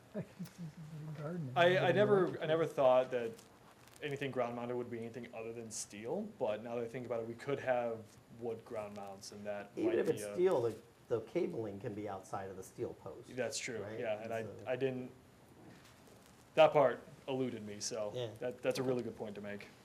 I just want to make a couple points. The variance process is, you know, it puts a pretty big burden on the property owner to prove some hardship, right? And then the zoning board of appeals has to accept the case that there's a hardship there. So if we're going to lean on something like, well, you have the opportunity to get a variance if you want to place your panels someplace where they're not allowed by the ordinance, you're on the risk of disappointing some people because they can't articulate a hardship.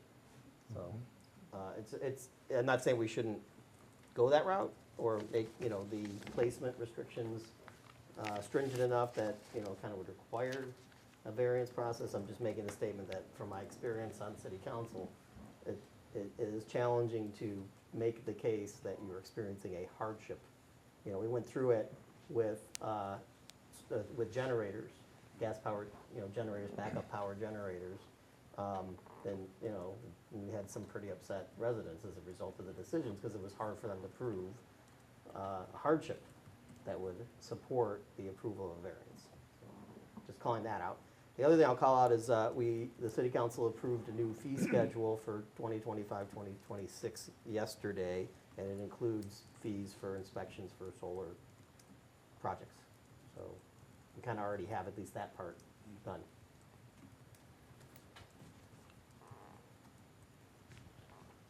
Any other questions, comments, concerns?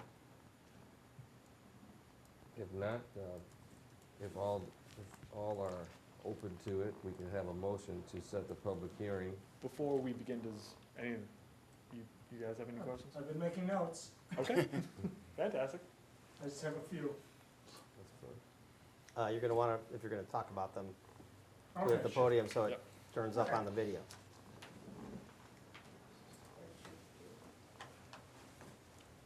Jonathan Terra, California Drive. So first of all, I have some ancient professional experience with battery storage systems. In the late 1970s, I worked on a research project sponsored by industry and government in Madison Heights, developing battery storage systems for grid storage and automobiles. So it's about time that I'm seeing a city agency talking about this. Maybe the time has come. So I want to point out that there are use cases for battery systems absent solar. They are qualified for the 30%, and this is just information to, you know, when you're informing residents of what their options are. My understanding is it does qualify for the 30%, the 30% federal tax credit. As well, now I believe portable battery storage systems, which is another point I want to make because they exist and they're getting bigger and bigger and bigger. I believe the break point right now is, I don't know if it's exactly 3 kilowatt hours, but somewhere around there. Those large portable storage systems also now qualify for that 30% tax rebate. So that's something you might want to research. These systems now, at this point, there's a big competition on it. I have 3 Jackeries, 2 1,000 watt, a 2,000 watt.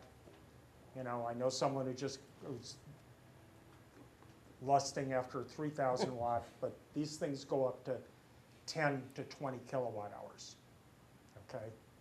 And people may be putting these in their basement. I just might have one on a freezer. And so maybe there's some guidance needed there.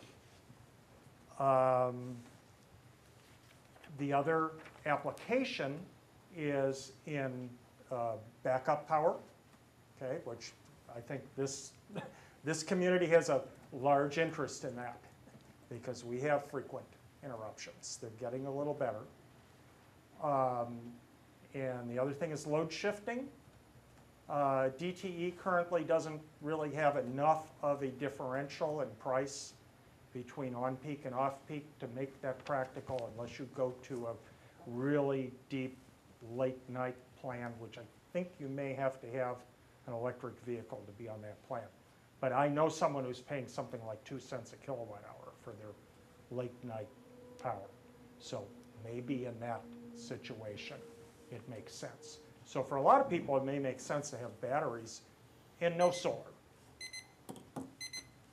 Yep. Is a good point to think about. Like, if we're concerned about energy storage systems for solar power, maybe we should also be concerned about energy storage systems not related to store solar power. Now, the question would become, do I have to add that into the solar? It wouldn't be related to the solar, it'd be a separate ordinance that would be Separate about ordinance. battery stored power, backup Okay. power provided by a battery Yeah. powered device. Like a Jackery is a great example of that. That's like the most popular brand on the planet, but then you also have stories about like Tesla has these backup power units that they create that you can store in your garage and backup power for your house using those. There's a number of different brands. But if we're concerned about, you know, lithium-ion batteries being stored inside of houses, then whether it's for solar purposes or from some other way that they're actually charged, kind of, you know, the concern is the same. I can get drafting on that too. Nope. So we need a motion. Nope. Yeah, You were just about to say something. the issue of, I don't know if this necessarily relates to the ordinance or not, but it's something where people like me need a little guidance. We're being, the sales are oriented toward battery backups for the whole house, air conditioning, everything. That's where these big prices come in. And in a power outage, I want the refrigerator to run in the summer, and I want the furnace to run in the winter. And the LED lighting is practically nothing beyond that, and the computers. And I'm not talking about a big computer, I'm talking about a computer like that.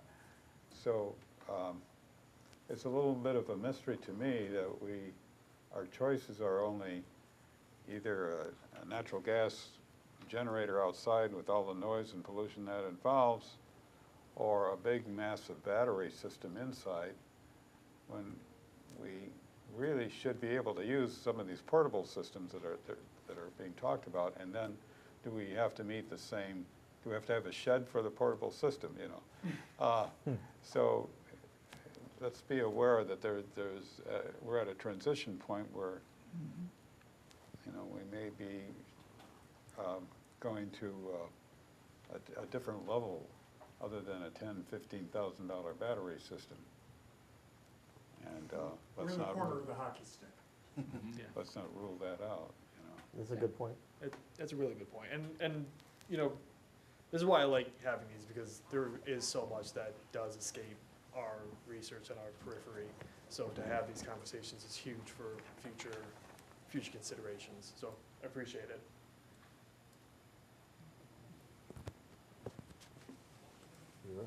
I'm ready to make a motion to set a public hearing for a zoning amendment related to solar power and power storage at the July 15th Planning Commission meeting, and to request of our Economic Development Director to provide an updated draft of the ordinance prior to our June meeting. I'll second. Been moved and second. All those in favor? Aye. Aye. All those opposed? Thank you. Motion passed. Thanks. Thanks, Tom. You're up. The next two zoning amendments come from a study session that City Council held this past winter. And on March 17th, 2025, during a City Council meeting, there was a resolution passed to impose a 180-day moratorium to not accept any applications for money service businesses as well as small box retail discount stores.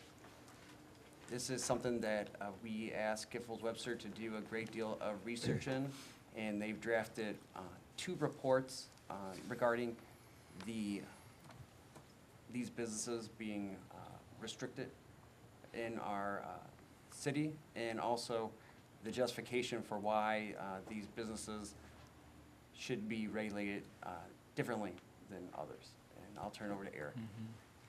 Yeah, so when we were tasked with putting together draft ordinance language, kind of my first approach was to get a further understanding of what was considered and passed by the city of Southfield, given that the city of Lathrup Village is heavily connected to Southfield. It would only make sense to, I guess, begin the approach by extending and not deviating too far from what Southfield had proposed and got adopted. So that was my initial approach. And so you'll see similarities there with what's proposed in the memo here. So if my calculation is correct, the moratorium deadline for the Planning Commission consideration for ordinance amendment would be around August 19th. And then for City Council adoption would be around September 15th. So we want to make sure that we have enough time to move forward with this. First, the money service businesses. This is, in other words, referred to as check cashing businesses. And so the findings from the passing of Southfield's ordinances and the Lathrup Village City Council was that these types of business uses are expanding quite significantly. And for the City Council to ask the Planning Commission to consider ways in which the city can limit those within the developments of the zoning code.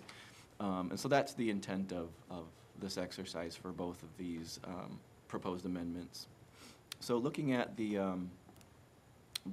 memo for the money service business, there's a section on the first page that talks about like what the concerns are with the check cashing businesses. And so the first and foremost, according to my research, is the fees associated with them.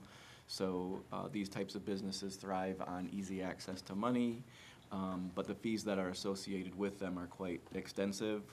And so while the gratification of receiving money is instant, it doesn't come without a significant cost. And then upselling, this is more of a predatory lending practice that payday loan businesses is a product of.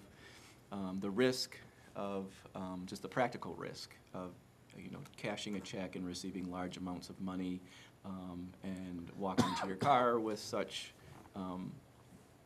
money could be a risk to public safety. There's no federal protection, so these aren't considered banks, financial institutions, so there's no federal protection through the FDIC. And then more along the lines of personal protection, protecting the public, that, again, the instant gratification of easy access to money is convenient, but in the long term does more harm or could potentially do more harm than good in the financial well-being of the community's residents. So I want to draw your attention to the top of page 8. I thought this was an interesting statistic that says the high fees and interest charges by check cashing payday loan businesses drain money from local economies, reducing the disposable income of residents and limiting community investment, and that this can lead to a decline in local business activity and hinder community development efforts. And so I think what that's getting at is, again, the investment into banks and to further educate the population, especially those residents who may not have bank accounts, checking accounts, to invest their money and to have better practice with investing their money. So I just thought that that was an interesting statistic to mention as we discuss what the issues of check cashing businesses might be and the impacts that they would have on the community. There's two existing, bless you, two existing check cashing businesses within the city, as far as I'm aware, on Southfield Road, just south of 12 Mile. And so each one of those is within a different zoning district, the MX district, mixed use, and the other one's in the commercial vehicular. So using that as a starting point to move forward with any amendments or considerations of which districts might be appropriate to allow for those, I just went off of that, those existing conditions. And it would seem as though the intention statements for those districts is appropriate for considering the use of check cashing within them. Especially given that, relatively speaking, these types of businesses would have a smaller footprint, a smaller impact on parcels, and so that would be fitting for the mixed-use district. Maybe not so much as the the commercial vehicular, but at the same time, those may be adequate to allow for those, as opposed to something, say, within the village center district.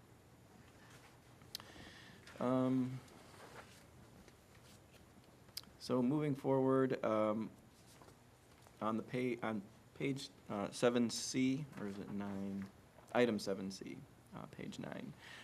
This just gives you an overview of what we took into consideration. So we think it's pertinent to make a definition, have a definition for money service businesses to particularly distinguish them from banks. And then the zoning districts that they would be permissible in, and then the use standards. So again, there's two existing businesses close to the intersection of 12 Mile and Southfield Road. And so if you were to impose a distance restriction on where those could be located within the city, more specifically within those two zoning districts, that would severely limit the location and the amount of check cashing businesses within the community. So if you look at the map on that page, this was intended to illustrate and depict where, in addition to the two existing locations, that a third or another check cashing business could be located. And so if you go down Southfield Road 1 mile, that would be to Ramsgate, so just south of 696. So anything past that point would be eligible for check cashing permit proposal. And those, as you can see, are all the mixed-use zones along Southfield Road. Anything prior to Ramsgate is not at least a mile, and so those would not be permissible. But then if you turn to the east at 11 Mile Road, at the point of the intersection of Lathrup Boulevard, that would be the mile marker. So there's maybe 2 or 3 additional parcels that are zoned MX district that would be eligible for a third location. So as check cashing businesses, close or are no longer operational, it would seem as though these types of restrictions within those zoning districts would again limit the number of businesses that would be permissible within the city at any given time. And it would seem as though that would be limited to about 2, given the restrictions that are under consideration. So I wanted to have in here also make reference to what the master plan says. And so it doesn't speak specifically to these types of uses or the restrictions of them. Again, they are financially related, retail, commercial related. And so the visions and goals and objectives of the master plan are listed here. We can discuss those if there's any interest in doing so. Again, the future land use in regards to commercial vehicular, mixed use, and village center is outlined here. And again, I mentioned that They're probably not as appropriate for village center, but more so the mixed use and the commercial vehicular. So then on the last page is the attachment for the proposed language. It's very simple and straightforward, or at least that's what the intent is. First and foremost, to define what a check cashing facility is, or a money service business. And so the definition is listed there. If there's any consideration of making edits to that, we can certainly go through that. The section 3 is in regards to the districts, and so those would be permitted in, again, the mixed use and the commercial vehicular. And then section 4, none of the proposal, the way that I have it written, would be to allow these by right.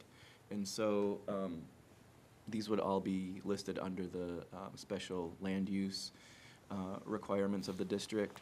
And so with that, that requires full site plan review for Planning Commission to approve, with a public hearing for it to be forwarded to City Council for final approval on any one of these types of proposals. So as a special land use, the thought is that there should be some criteria for the Planning Commission to take into consideration in addition to just the review of the site plan. And so that's why under section 4, there's a list of 4 different criteria for the Planning Commission to take into consideration. And the first would be the 1 mile distance between any check cashing business.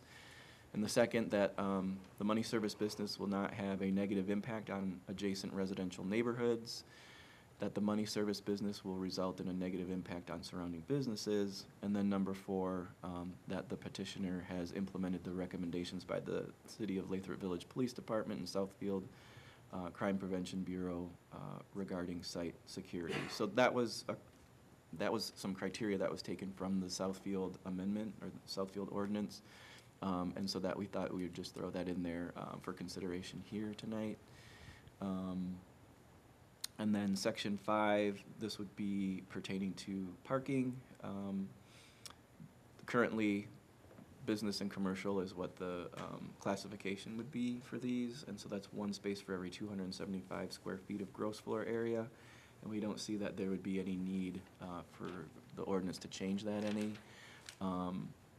Obviously, it may be more impactful or tight with the MX district, given there may be smaller parcels to work with, but the commercial vehicular would be more adequate to handle the parking requirements for these types of uses. So everything's open for discussion and consideration. This is just kind of the first draft to get pencil to paper, going through what we think is reasonable in terms of establishing any limitations for these types of businesses. But the good news is that I think if you stay in line with what Southfield has implemented for their community, and the fact that Lathrup Village is much smaller and confined, that by way of that, it's already limiting how many of these types of businesses could be in the community anyways. But by implementing these types of changes to the ordinance may help establish better restrictions going forward.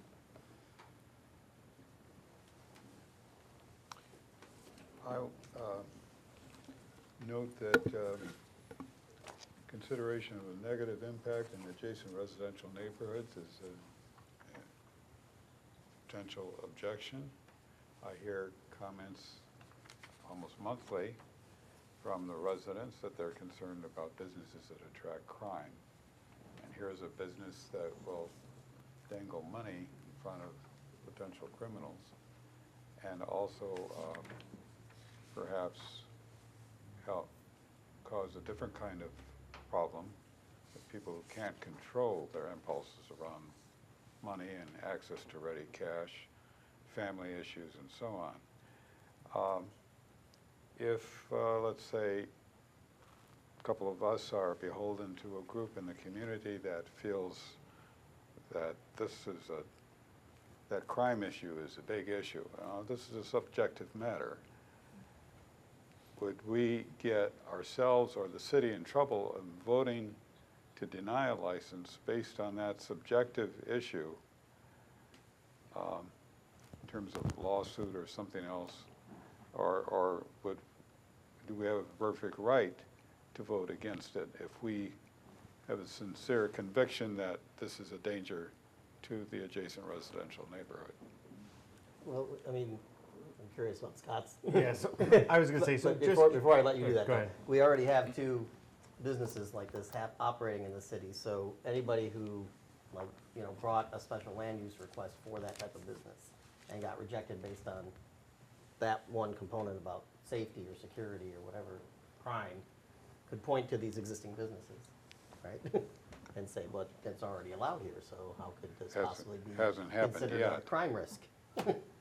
Yeah, so it would, I mean, it would, with respect to this specific standard, again, similar to other, take packaged liquor or on-site consumption type of facilities, the burden is, by the drafting it in this fashion, the burden is placed on the applicant to demonstrate that their use will not have a negative impact. So if they are unable to articulate or present anything, any evidence to support that their proposed use will not have a negative impact, and they very well could say, well, there's 2 up the street, and, you know, we looked at the police department's calls for service, there haven't been any calls of service to these businesses in the, you know, whatever, year, 2 years, then it would be harder for this body to, or ultimately city council to not grant them that special land use permit, because they were able to provide some actual support that their use is not going to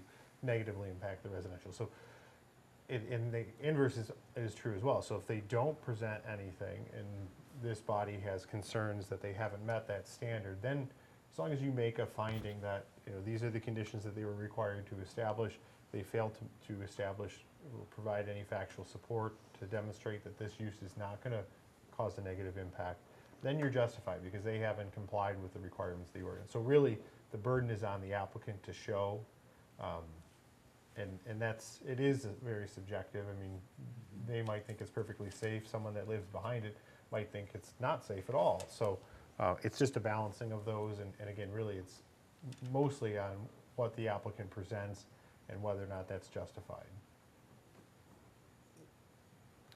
Go ahead. I have a concern about, or question, I guess, about the 4th standard. The petitioners implemented the recommendations made by the police department and Crime Prevention Bureau regarding site security. So this is part of a special land use application. So the business hasn't opened yet. How do you implement the recommendations before you actually have a physical business? Like, Yeah, my thought on that was that with an application for this type of business would be that when the application is received, that it would be forwarded on to those entities for comment, kind of like what you would do with Public Works and whatnot when we review a site plan. So to that extent, that was my interpretation or understanding of having that kind of criteria mixed in with the yeah, the list. so I get the intent. I think the Yeah. wording is, so what I would suggest from a wording perspective is something along the lines of the petitioner has included a plan to address recommendations made by the police and crime bureau, something like that. Or, yeah, I mean, their plan reflects recommendations from the police department. This, and kind of the way I looked at this and when I read this, first, I think we should take Southfield's police department out of it because they're probably not going to give us any information, even if we ask for it, and let's rely on our police department. But this is similar to when we were drafting the ordinances for potential for cannabis businesses. A critical component of that was the police department's involvement in the pre-application phase or in the application phase to assess site safety standards and specifics.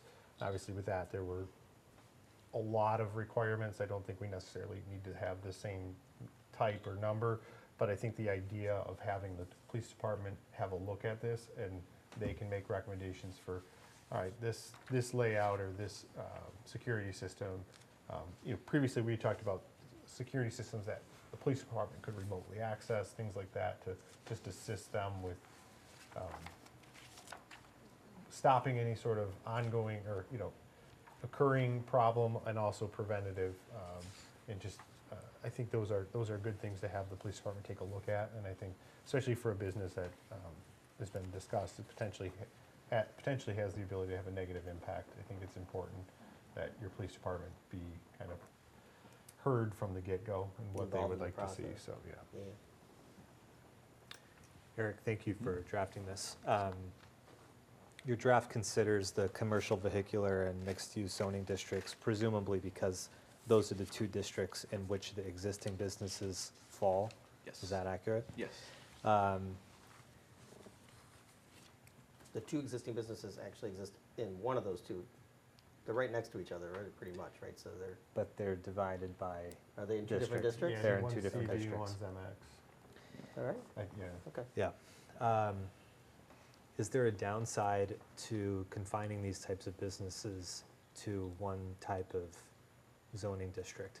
I don't mean to blend discussion topics, but in the next discussion topic, we're only considering, I believe, the commercial vehicular zoning district as a mechanism to limit the number of these type of businesses. And I think it might be worthwhile to consider similar limitation to which type of zoning districts could accommodate this type of business as yet another mechanism to keep that limitation tighter. My other thought related to that connects with yours a bit, Dennis, in that our commercial vehicular zoning districts, if I'm not mistaken, exist at the extreme corners of neighborhoods, whereas the mixed use zoning districts tend to span the entirety of roads like Southfield Road. And restricting these types of businesses to the vehicular zoning districts might put them further away from the majority of residences, which I would perceive as a good thing, and I believe the police department probably would as well. So that would be my recommendation.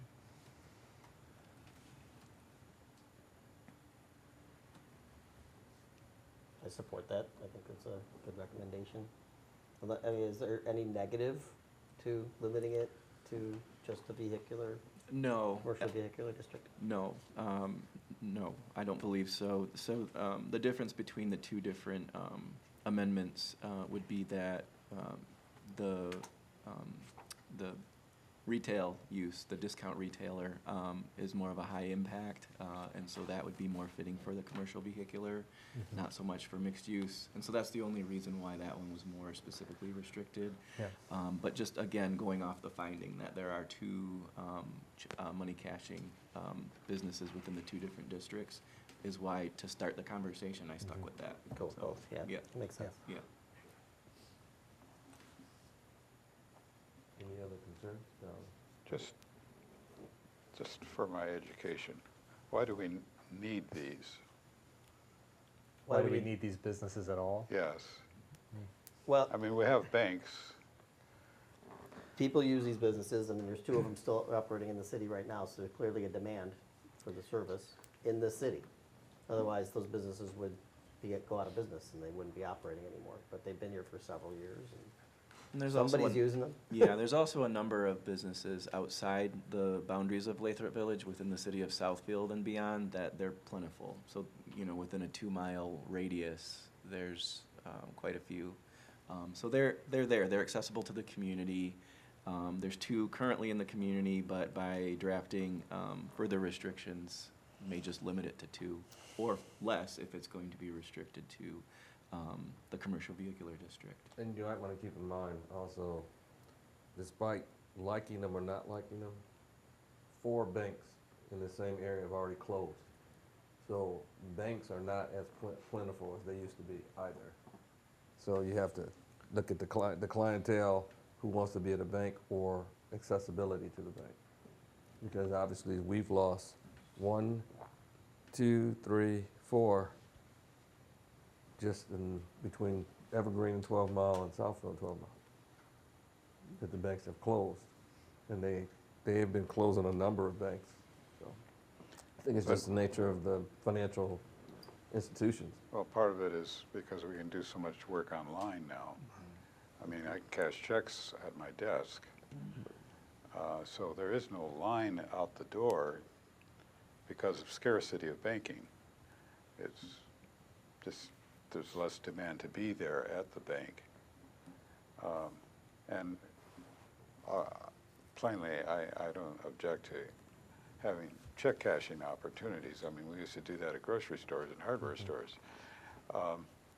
But the issue is the payday loans and the title loans, car title loans, or, you know, all that kind of thing that goes on in poor neighborhoods.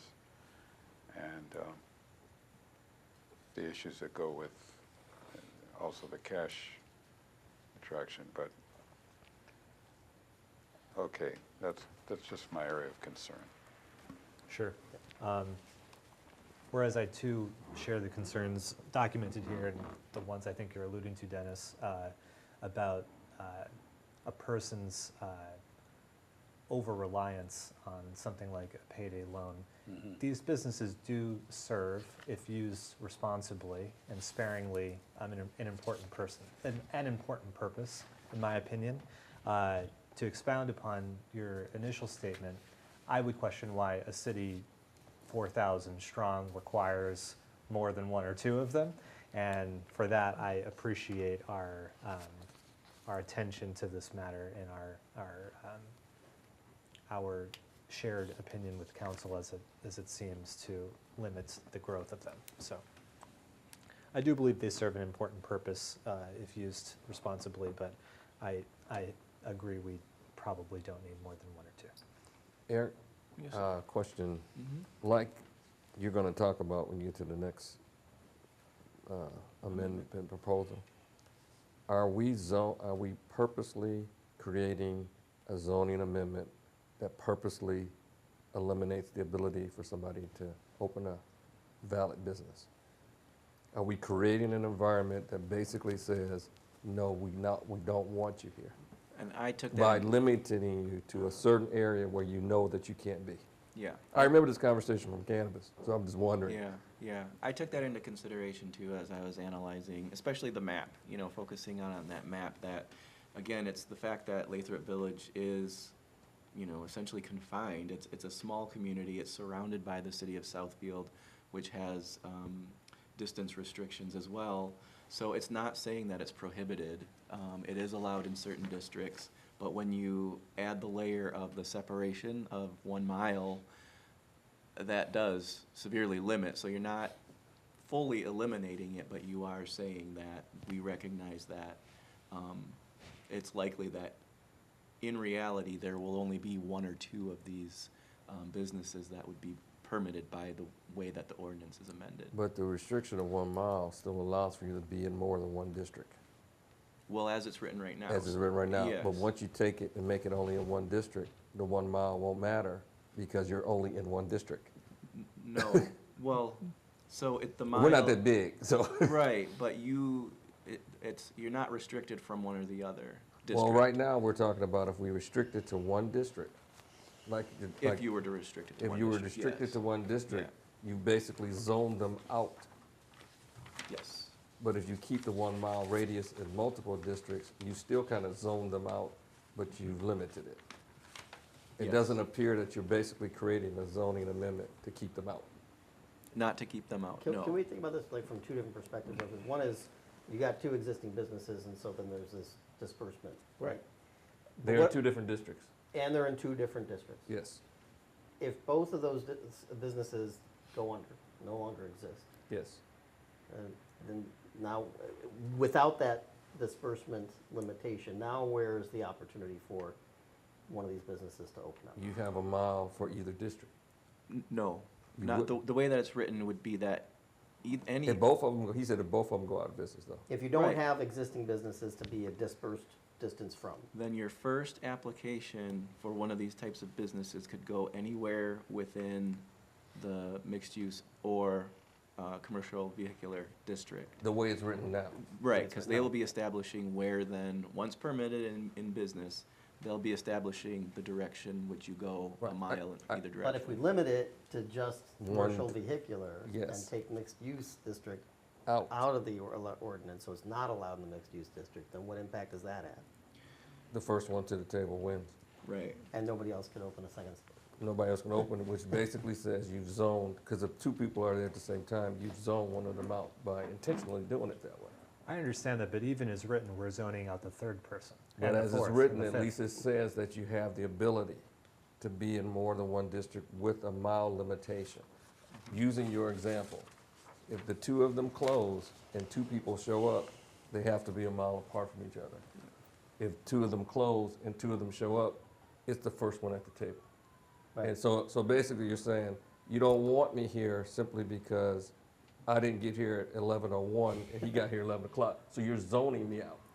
And I think that's something that's gonna create a problem. I say keep the mile, and then that way you resolved it without any issue.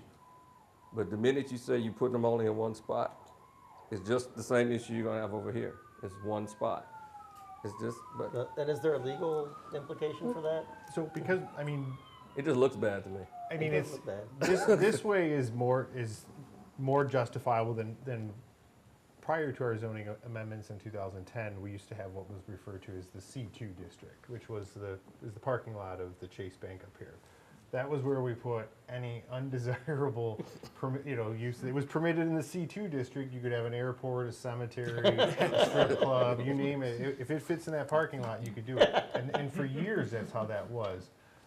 This method of putting a limitation by a distance requirement has a lot. This is not a unique approach that Lathrup has taken or has attempted to take it with prior ordinances, but a lot of communities utilize this, and it is defensible. And I think, the way it's our zoning map currently looks, I mean, you could have a facility on 12, if those two existing ones close, you could have one on 12 Mile, and you could have one south of 11 Mile, both in the commercial vehicular. So you're not saying there's nowhere in the city where they can go, or where, there's only one spot. There are opportunities, it's just not a lot of opportunities. And so it's kind of, like I said, it's. And in comparison, if you were the city of Southfield, which is much larger, and you have these same types of criteria and limitations, you have a lot more options, right? It's just because you're so confined in terms of your square mileage that it restricts you essentially to Southfield Road and maybe just a small, extent of 11 Mile. So I just think it would look better to keep the mile in it than to say just one district. No, I don't. That's what came up as part of the Oh, conversation. I took that as leaving the mile in, but only allowing them in commercial vehicular, not allowing them in commercial vehicular and mixed use. They're currently in mixed use now, though, right? Well, right now, but those would be legal non-conforming, so I think So- what Tim's so- point was Yeah. to just have them in the commercial So vehicular. now my question is this, when the check cashing place closes in mixed use, and I come to the city and say, the guy I knew was gonna close, I wanna take over his business, you're gonna say, no, you can't have it because he's in mixed use, and I'm gonna say it's been sitting there for 25 years? It just looks bad. I'm not saying I'm for it or against it. yeah. I'm saying, as a person, as a business owner, it looks bad from that perspective. And we need to look at it from the perspective, from more than one perspective. It's not like we're saying you can't do it. We're just simply saying there's a limitation based on mileage. But if you got an ice cream shop here, and then I want to open an ice cream shop in the same place, and you say, no, you can't do that. I'm gonna say, well, all I'm doing is taking Dairy Queen down and putting up Dairy Mix. And you're gonna say, no, you can't do that, because I zoned you out. It looks bad.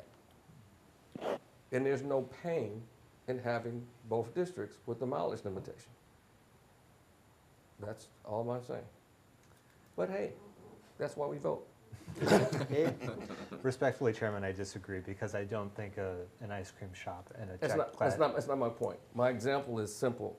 If this place closes and it's sitting there and a guy wants to open in the same place, it looks bad when you say, I can't do it in the same place he was already there.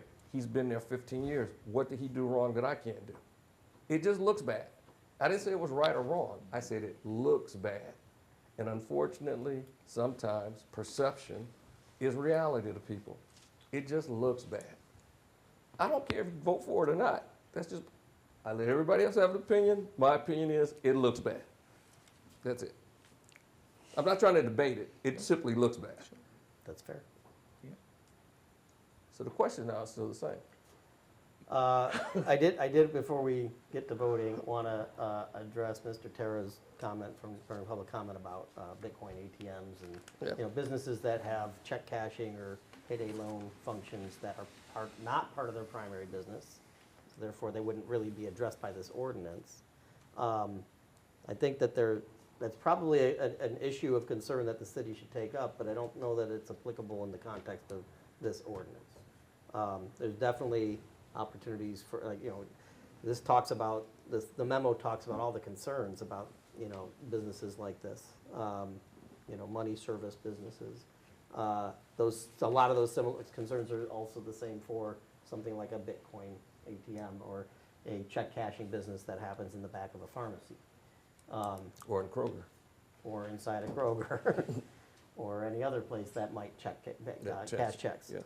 But isn't a bank. Right. So I'll have to say, just addressing the concern that you brought up is absolutely legitimate. I don't think it's appropriate for it to be dealt with in the context of this ordinance, but the city council and the planning commission should consider if there's something that we should do relative to businesses like that, or not. So. Do we have a chance for further comment before you vote? I don't know. Or after? You brought it up. Which was not part of the agenda, so now that you brought it up, you should let him comment. Okay, And you addressed him directly. I did. I was addressing a comment he made during public comment, so. Sure, yes. Yeah, But please do it in the microphone sure. so it's on the this is a video. quick one.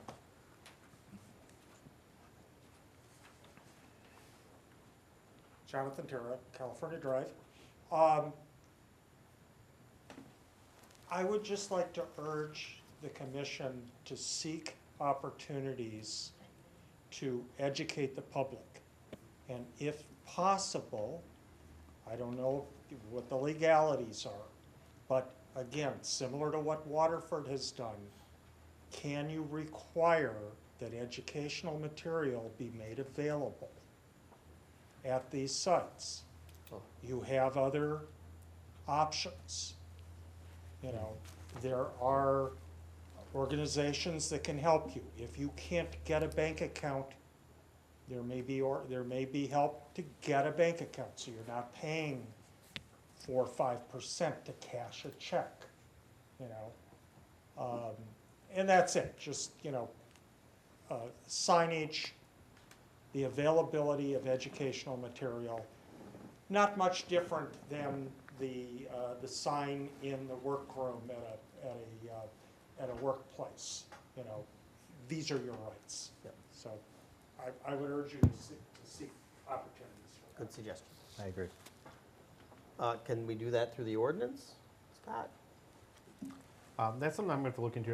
When you talk about it, I was thinking, you know, I'm thinking about like the warning label on tobacco products. I mean, that came about by way of litigation. That was a compromise. But I'll look into the Waterford situation and see if it's something that we can make it a condition. You know, very well, if these are special land uses, you can make a condition, any condition that council wants. Bruce always has daily trash pickup and Right. property maintenance inspections. We could have a requirement that there be education about high interest loans and short-term lending, things of that nature that could be available. So I'm going to look into it. Okay, great. Quickly, to Jonathan's other concern about the verbiage, its primary function. If a business represents itself as having primary function A, but is actually functioning primarily in function B, what is the city's recourse for addressing that misrepresented primary function? Well, I mean, I guess a lot of it depends on what function B is. I mean, if function B is something illicit, which is usually what you end up encountering, it's the business is supposed to be A, but really you're running something illegal out of the back room, then obviously there's enforcement and law enforcement mechanisms to stop that. Changes, essentially become an unapproved change of use. And we have experience with that in the past. Specific commercial properties that were approved, buildings specifically that were approved for office, have been converted unbeknownst to the city for retail use. So that's a change of use that requires a new site plan approval, and the city has, once discovered those situations, has held those property owners responsible for going through that process. Now, hasn't always worked out in the city's favor, but it is, that's how the city has addressed it in the past. And I would expect, if something similar were to happen in the future, they would handle it in the same type fashion. Yeah, and I would say that in recent years, we've been doing a better job of enforcing business registration, right? Which was something that we kind of lax for a few years, where businesses either weren't paying their registration fees or weren't registering with the city at all, or what have you. So that problem is making it possible for us to have more awareness when there are variations from the stated primary business use. And that's generally where you'll pick this kind of information up, whether it's, if it's a commercial landlord inspection that's done, a fire inspection, the business licensing. That's typically how the city will uncover these situations. So, and I know the clerk has been working very hard on getting all of our businesses to be licensed and all of our commercial landlords to be registered and licensed. So hopefully, yeah, we're headed in the right direction on that.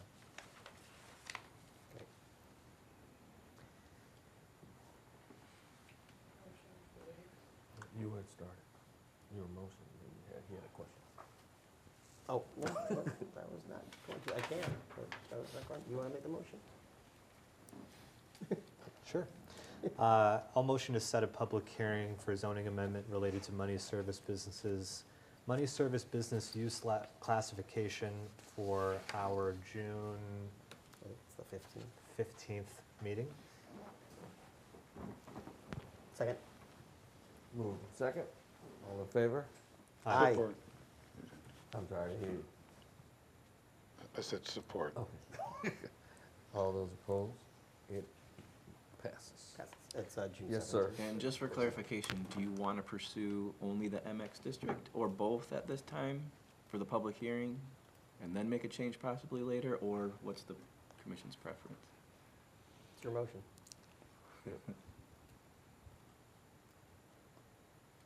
I'm hesitating because I think this might come up again in our next discussion, because these next type of businesses will be limited in the way similar to what I've already proposed the money service businesses be limited.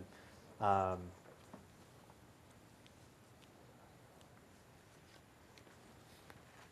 I'm not sure how to proceed. We'll let you know. Okay. Okay. That works. I would suggest that, let's leave it as is. Okay. We will be reconsidering the language at the next meeting, and we can have some time to think about it and then come with opinions about that point at the next meeting.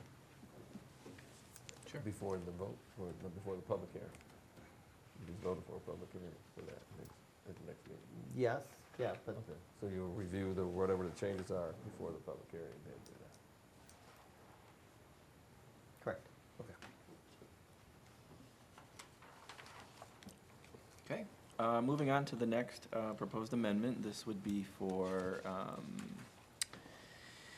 small box retail discount stores. So in similar light to what we just discussed, this is a moratorium that was established by City Council for the Planning Commission to look at potential ordinance amendments to limit what's understood as a rapid expansion of these types of businesses. More commonly referred to as dollar stores, so we can use the terms interchangeably. However, the intent is still the same, to look into potentially limiting the rapid expansion of dollar stores within the area. So similar to our previous discussion, the map on page 15 is a similar layout. Because these are larger footprints and they're more impactful, they have a higher impact. The thought would be that the commercial vehicular district would be more appropriate And they're also more standalone, so you typically see just the retail store by itself, not necessarily mixed in with anything else. I suppose that could be implemented into a strip center. However, all in all, the commercial vehicular is the district that we began this analysis with. And so that's limited to the intersections of Southfield Road and 12 Mile Road, and Southfield Road and 11 Mile at 696. And so in all directions from those districts, there are a number of these types of businesses in use currently, all of them within the city of Southfield. So the purpose of that map was to give you an idea of how close they are. And if you look to the west along 11 Mile Road, there's 3 dollar stores at the intersection of Greenfield Road. I believe it's Greenfield. Evergreen. Pardon? It's evergreen. Evergreen, thank you. That there's 3 of these all in one intersection. So the city of Lathrop Village is not deprived of dollar stores, even though it does not have one. But if it were, what would that look like? So again, not to be so repetitive on the last discussion we had, it's the same approach. The one thing that to keep in mind is that, let's see what page I have that on. In regards to food, the providing fresh food into these types of businesses, I believe it's 15% is a requirement, or should be a requirement, suggested requirement, to carry food, so that if there are more dollar stores that are built or that come into the community, that it doesn't take away from other businesses that are grocery, because that's the threat, is that as these multiply, more people will gravitate towards them as opposed to grocery stores. Grocery stores with higher prices would then go out of business. So let me see, on the last page then is the proposed amendment language. So it's, again, just to define in our ordinance what small box retail discount store consists of. That would be limited from 5,000 to 15,000 square feet. And again, this is taken from the city of Southfield's ordinance. Because they're so interrelated, at least in terms of these types of uses, there isn't a reason to deviate from what Southfield's requirements would be. And then to allow this as a special land use, so again, it would require a full site plan review with planning commission consideration, and for the opportunity of a public hearing from the community, and then for the city council to consider the final vote. So then going over the use standards of section 4, this would be what the planning commission could take into consideration as a special land use. The first being the discount store shall not be located nearer than 1 mile to any other small box retail location. Whether the small box retail discount store will have a detrimental impact on the development of grocery stores and other businesses that sell fresh and healthy food items in the area to be served by the proposed uses. Number 3, the availability of healthy food options in the area of the proposed use, including the proximity of full-service grocery stores within 1 mile of the proposed use, and effect of the use on the retail food environment. And lastly, the special land use approved under this section must stipulate that a minimum of 15% of the floor area of the variety small box store must be dedicated to fresh produce, meat, and dairy products. So that last one was implemented or included in the list as further protection, that if the planning commission were to consider these types of uses, that you may want to include that criteria within the special land use. So it is noted that I believe there's a large box groceries at Kroger on 12 Mile, just west of the city limits. That provides the full scale commercial grocery store. But at the same time, to my knowledge, there's no other grocery store within the community, at least large box. And so it may be in your interest to include a stipulation of 15% or another percentage that this type of store would provide if permitted to locate in Lathrop Village. I think that the concern should be in a community of this type, that we be friendly to migrating in the direction of a walking community.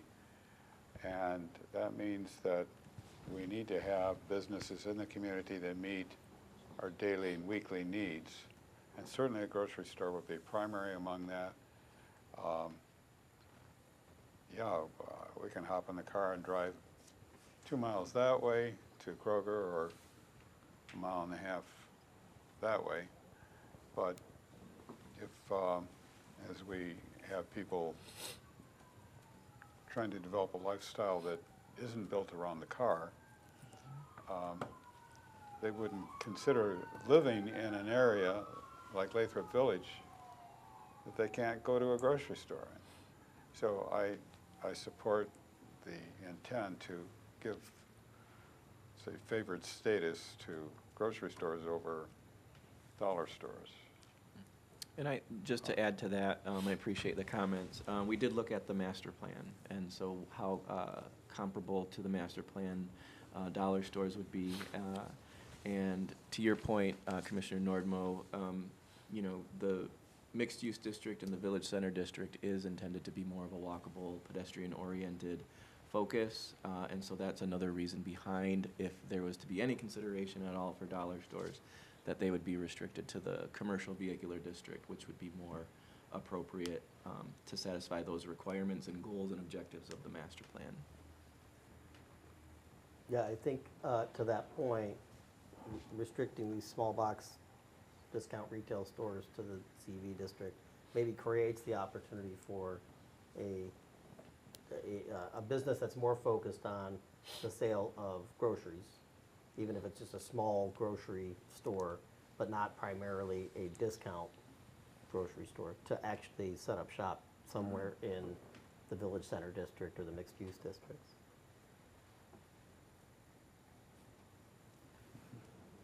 So, yeah, I'm totally okay with keeping that language about restricting that use to the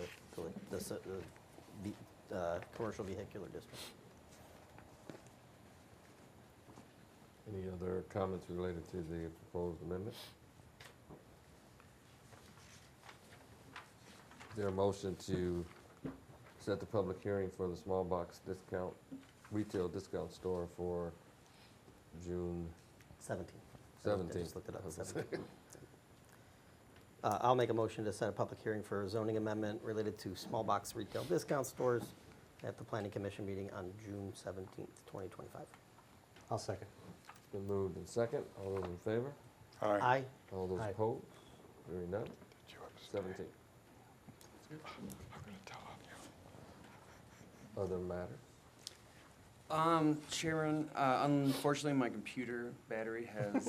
Oh. Do you need an agenda, or do you need notes? What you need is notes. I need my site development log, Here. but I'll provide. Yeah. You want this? I'll borrow it real quick. Don't drop it. It's a Mac. I'm used to it. Don't try.